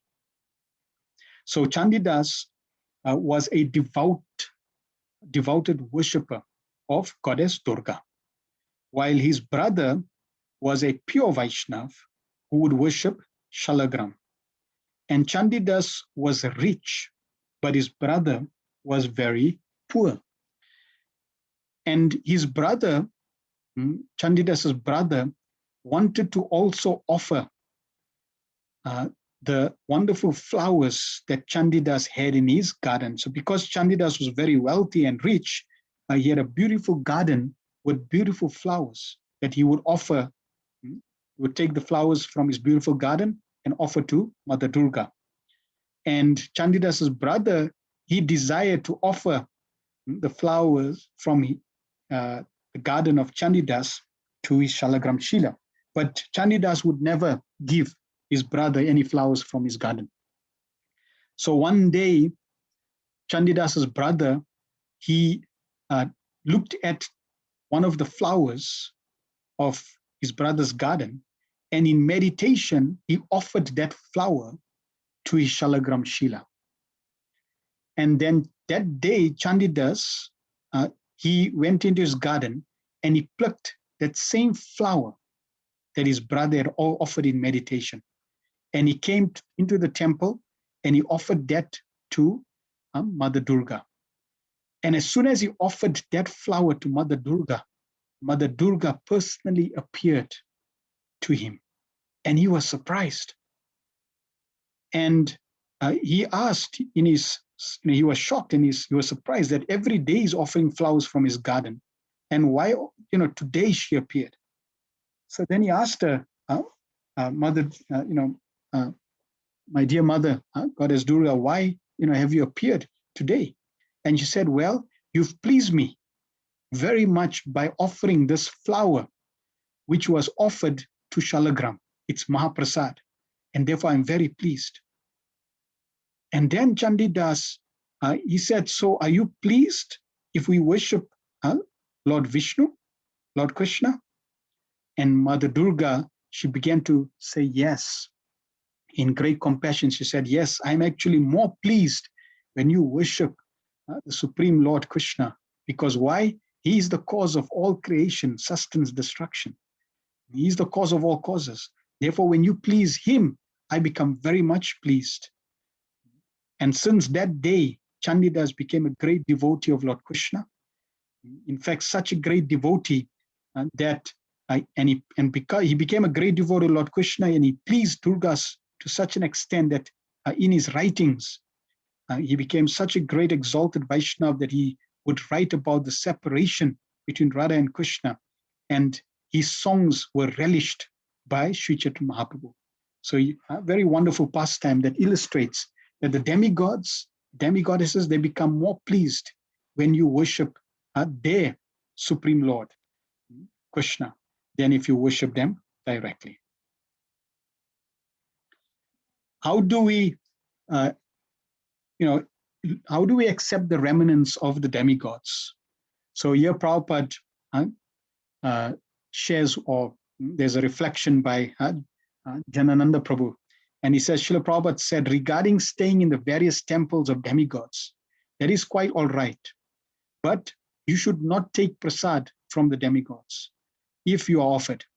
Our method is to follow the system as it is done in Jagannath Puri. There, the bhoga is first offered to Jagannath, Lord Jagannath, and then his prasad is distributed and offered to the various demigods who reside in some nearby temples. Then the remnants of such prasad may be taken by us. So we offer Vishnu Krishna prasad to the demigods, and then we can take. We do not offer foodstuffs that's offered directly to the demigods. It's ascribed, if you accept food that's offered directly to, for example, Lord Shiva or even Parvati, Durga, then it's not Krishna prasad, it's a Bhut prasad. It's the remnants of the Bhutas, right? So we first offer to the Lord, Supreme Lord, Jagannath, Krishna, and then we offer that to the demigod. So that's the proper method of offering and accepting. Then how do we respect the demigods? So here another wonderful instruction and pastime of how to respect the demigods, because we respect all living entities. What to talk about demigods? We even respect the ant. So we have to respect all living entities. And Revati Nanda Prabhu says, we were brought into the Durga temple. The one was new, the deities, this one was new, and the deity was new. She was nicely dressed and nicely worshipped. When we came into the room, I remember Prabhupada said, quote, do just exactly like I do, unquote. And when Prabhupada came before the deity of the demigod, he bowed down before the demigod, just like you'd bow down before Radha and Krishna altar. But instead of putting his left side towards the altar, he put his right side towards the altar. He said, when you bow down before a demigod, you keep the demigod on your right. The understanding is your spiritual master is in front of you, and Radha and Krishna are on your left. So you're still bowing to Radha and Krishna and your Guru, but you're also offering respect to the demigods at the same time. And that's how you offer respects to a demigod, with your right side towards the altar. So now we learn very nicely how to offer respects by offering obeisances with our right-hand side to the demigods. If you are invited to a demigod temple, then this is how you should offer respects to them. There's also a beautiful pastime of Advaita Acharya. Advaita Acharya, he is none other than Lord Vishnu and Lord Shiva combined. And when he was in his childhood, when he was 10 years old, his name was Kamalaksha. And he and his father, Kuvera Mishra, they went to a Durga festival. And the son of the king, Divya Nishinga, the son was a friend of Kamalaksha. So the prince, he was a friend of Kamalaksha. And they were offering, everyone was offering obeisances to the Durga deity during that festival, besides Kamalaksha. So then the son, his friend, the son's king, told Kamalaksha, why don't you must offer obeisances. And Advaita Acharya's father, Kamalaksha's father, he saw that his son wasn't offering obeisance. So he went to the son and said, son, you should offer obeisances. And Kamalaksha started debating with his father. So the debate was going on. And then Kamalaksha, he noticed that he shouldn't carry on. So he then decided to follow the instructions of his father. He apologized and he said, okay, I'll offer obeisances. Kamalaksha went, Advaita Acharya, when he was 10 years old, he went to the deity and he was going and bowing down before the deity. And just before he touched the ground, the deity manifested from the Durga manifested from the deity and shattered into pieces. So the deity actually shattered and broke into pieces. And the reason is because the deity, Durga, Mother Durga, she is the consort of Lord Shiva. And she could not accept Lord Shiva offering obeisances, or even Mahavishnu offering obeisances, because Mahavishnu is her master. So she did not want to accept that obeisance, and therefore she unmanifested by shattering from the deity. So this is a wonderful pastime that shows how generally demigods would not accept obeisances from those that are senior. What to talk about offering obeisances from Supreme Lord himself. So that brings us to the end of this chapter. We should worship the Supreme Personality of Godhead. And yes, in Nectar Devotion, it is described that we can worship, we can pray to the demigods because they are servants of Krishna, so we can pray to them. Please give me love for the Supreme Lord, Shri Krishna. Just like we can pray and worship the spiritual master, we have Guru Puja, we worship the devotees of the Lord, but the object of worship, the focal point is Shri Krishna. And all those that are connected to Shri Krishna, we can get their blessings by praying to them that please give us pure devotion to Krishna. Please make me a wonderful servant of Shri Krishna. Therefore, we can pray for blessings from all living entities for worshiping the Supreme Lord, Shri Krishna. So this concludes this sets of verses. Next week, we will cover verses 30 to 34, which ends the chapter. And we're going to be answering question 3 and 4, which the sages have asked. Srila Prabhupada ki jai, Gantra Srimad Bhagavatam ki jai. So are there any questions or comments anyone has? Hare Krishna. Yes, Hare Krishna, Premparaya Prabhu. Hare Krishna, bro. Question. Yes. You mentioned earlier that if an offering is made to Lord Shiva or Durga Devi, it becomes Bhuta Prasad or Bhut Prasad. Yes. Is that because Bhutas accept that? And then the Correct. second part of that would be, one would also assume, I suppose, that since Lord Shiva is, the greatest Vaishnava, he would maybe take that Bhoga offering and offer it to Krishna himself before he may accept it. Could you maybe just clarify? Correct. So generally when Lord Shiva, if he's going to create something, or let's say Parvati is going to offer Bhoga, then they would offer that first to Lord Vishnu, Lord Krishna, right? Lord Ram, because that's their worshipable deity. So they would offer, like in Nandagram, we find the offering is made to Krishna, and then from Krishna it goes to Lord Shiva. So that's the general system. Just like if you offer to Prabhupada doesn't accept that offering. The system is we're offering to Prabhupada what we're chanting specific prayers with the intention in mind that this offering is for Krishna, not for Prabhupada. But we are offering it to Prabhupada, who's then offering it on behalf of us to his guru, to his guru, to his guru. In this way, to Srimati Radhavani, who then offers it to Krishna. So that is the principle, that is the system. And that system is there, and therefore we have the specific prayers with that intention in mind. Now, the demigod worshippers, they don't have that system. They don't understand that system. They think Lord Shiva is the supreme. Therefore, they're offering it to Lord Shiva. If they understood Vaishnava Yatha Shambhu, that Lord Shiva is actually a great devotee, then they would do the same offering of chanting the specific prayers that we chant with the intention of offering Lord Shiva, who's going to offer it to his Supreme Lord. And in this way, then that becomes perfect, right? And that becomes Krishna Prasad. But if you just put, some offering, then the Lord doesn't accept that because it's not the proper method of offering. It's not sanctioned. It's not the authorized process. Like Prabhupada gives the example, if you have, a red mailbox, you take a letter and you put that letter into the red mailbox, and it reaches its destination.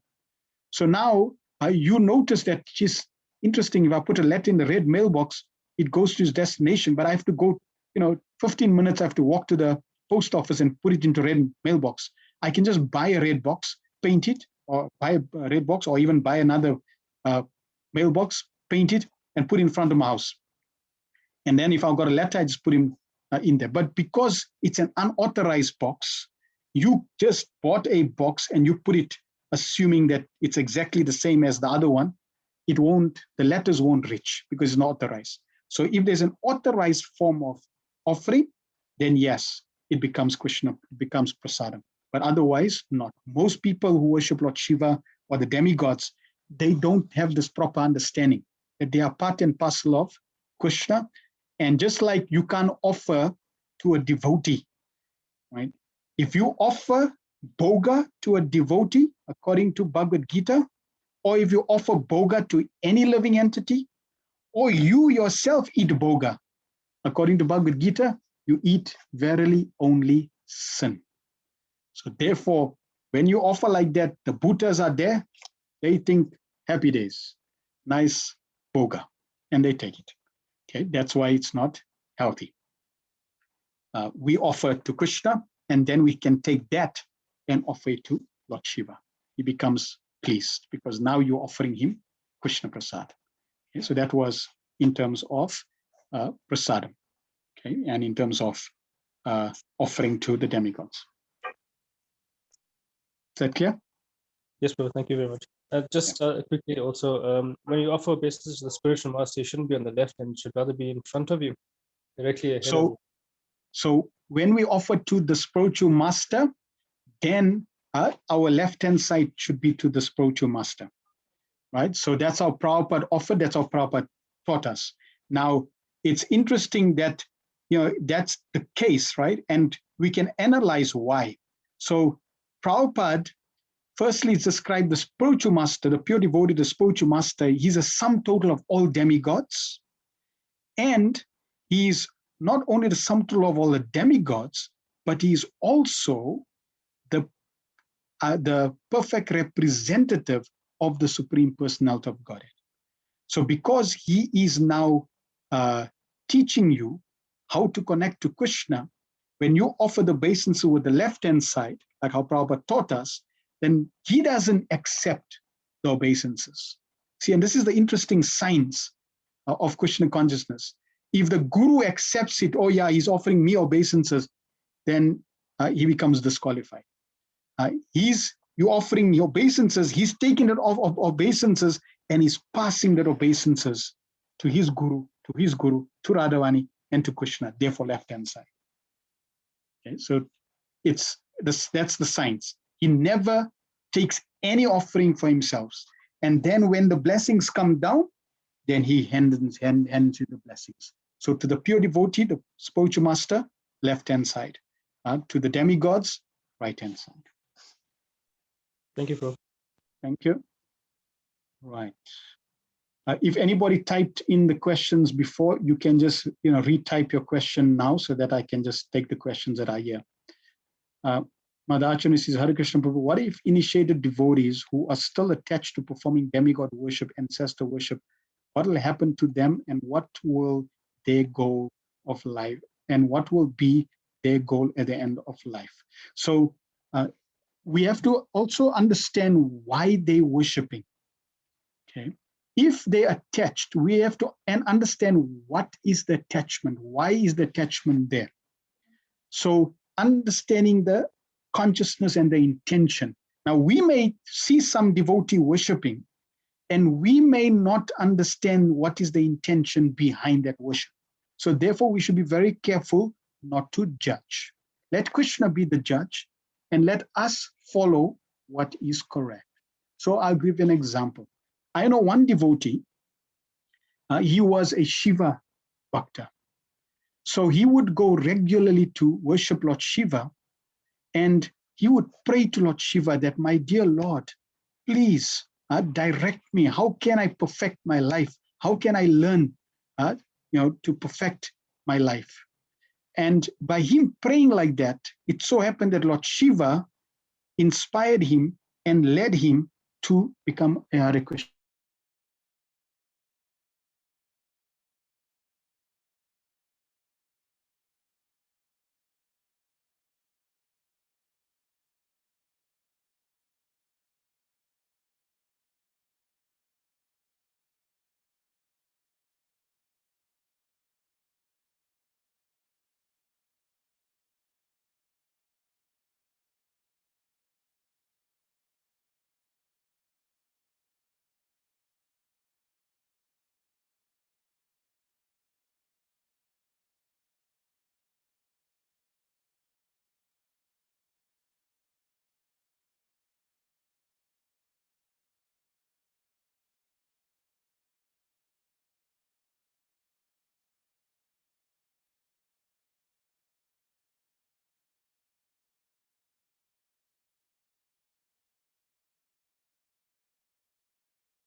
Hare Krishna. Sorry about that. Apologies, load shedding.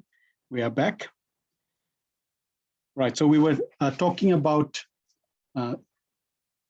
Lord Shiva and this devotee. So because Lord Shiva had directed him to become a devotee, and now he's initiated and is a devotee, he cannot give up that relationship, because it was by the mercy of Lord Shiva that he was able to connect to Krishna consciousness.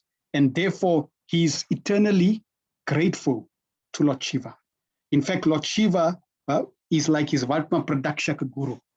And therefore, he always honors and respects. So when he now worships Lord Shiva, he's worshiping Lord Shiva like a guru, not as a demigod. Okay? So therefore, we have to understand why they're worshiping. We know even in Krishna Lila, gopis, they worship Lord Shiva. So therefore, we also have to, they worship Mother Katyanani. We also have to be aware of that. Right? If somebody is worshiping demigods because they still attach material desires, they like normal demigod worshippers, then we have to understand that's an anartha, and they will have to overcome that anartha. And Krishna will manage that. If they're engaging in devotional service, Krishna will manage that. Srila Prabhupada did not want to have any form of demigod worship in his temples because it just confuses the masses. They don't know exactly how to respect and honor the demigod. So therefore they get confused. Therefore Prabhupada was very particular about that. Okay, I hope that answered your question, Mother Archana Siddhi. Sham says, Sadashiva, an expansion of Mahavishnu. Yes, so we're going to be covering Sadashiva next week. Next week's section is going to be on the Purusha Avatars. So we're going to cover that whole aspect of Sadashiva. Does Sadashiva have tinge of material modes, or is he mode of goodness? No, Lord Sadashiva is completely in the mode of pure goodness. There's no tinge of any material mode for Sadashiva.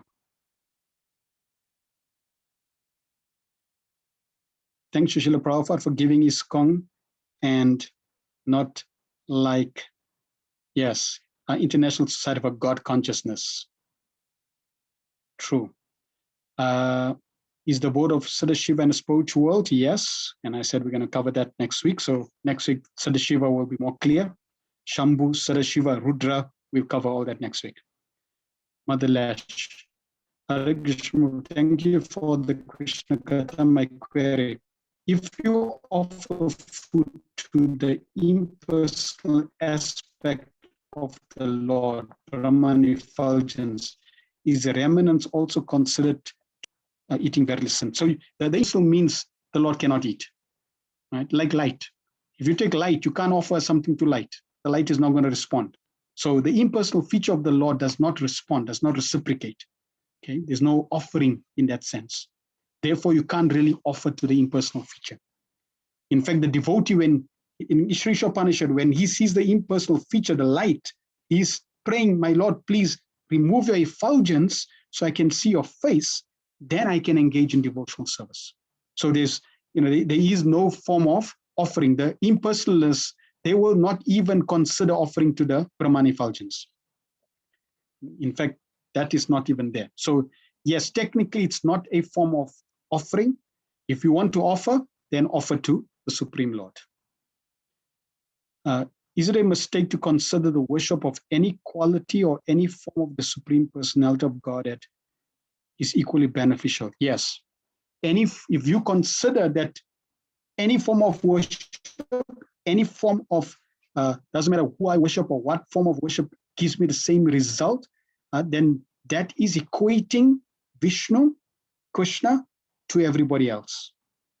Consider if the president goes to a country with a reporter, if the president goes with a reporter of the same country, let's say from South Africa, the president goes and a reporter from South Africa, they both will be respected, but not equally. The president will get far more honor and respect because he's the president. The reporter will get some respect, but not equally. Okay. Why? Because they're making a very clear distinction between the president and a general reporter. Similarly, honoring Vishnu and honoring a demigod, they're on different levels. So therefore, we cannot equate them equally. We cannot say that worshiping them all is the same. This is generally done by the impersonalists. Why? Because the impersonalists, the Mayavadi school, they say we all God. Therefore, it doesn't matter. Whoever you worship, it's all the same. You'll get the same result. But we're not all God. Bhagavatam makes it very clear. We are God and we're not God.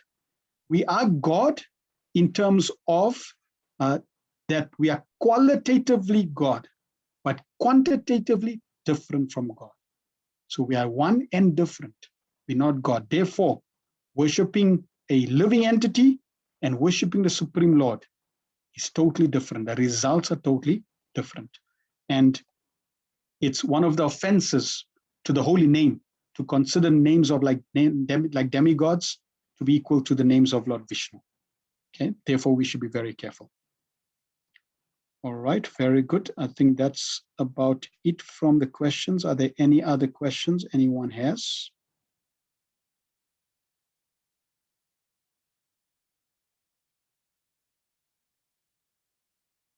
Okay, all good. Thank you very much. Right, so let us understand that there is no offense if we worship the Supreme Lord, Krishna. Bhagavatam is recommending, let us worship Krishna. If we worship Krishna, all demigods will be blessing you. They'll be showering their blessings.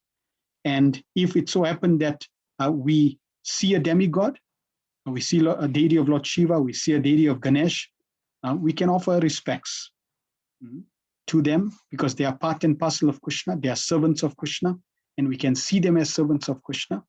And in this way, we honor them, we respect them, and we can even pray to them. Lord Shiva, Vaishnava Yata Shambhu, you are great Vaishnav, you are the greatest devotee. Please bless me to also appear devotion to Krishna. Oh Ganesh, you are such a wonderful servant of the Lord. Please bless me that I can also develop a fraction of the quality of dedication and service to your lotus feet. There's another question. What about Nrsingadev, Ram, Balaram? Are these not forms of personality of God? Yes, these are forms of the Supreme Lord. So therefore, worshiping them is authorized because they are Vishnu expansions.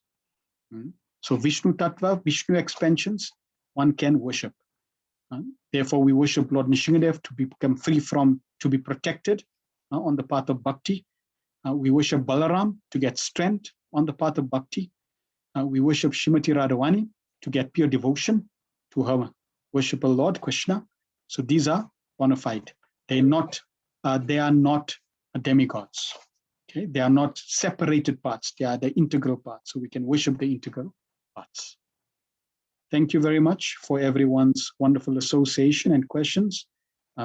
We will see you all again next week. Thank you. Grantanath Srimad Bhagavatam ki jai, Srila Prabhupada ki jai, Nitai Go Pramanande. Hari Hari Bol.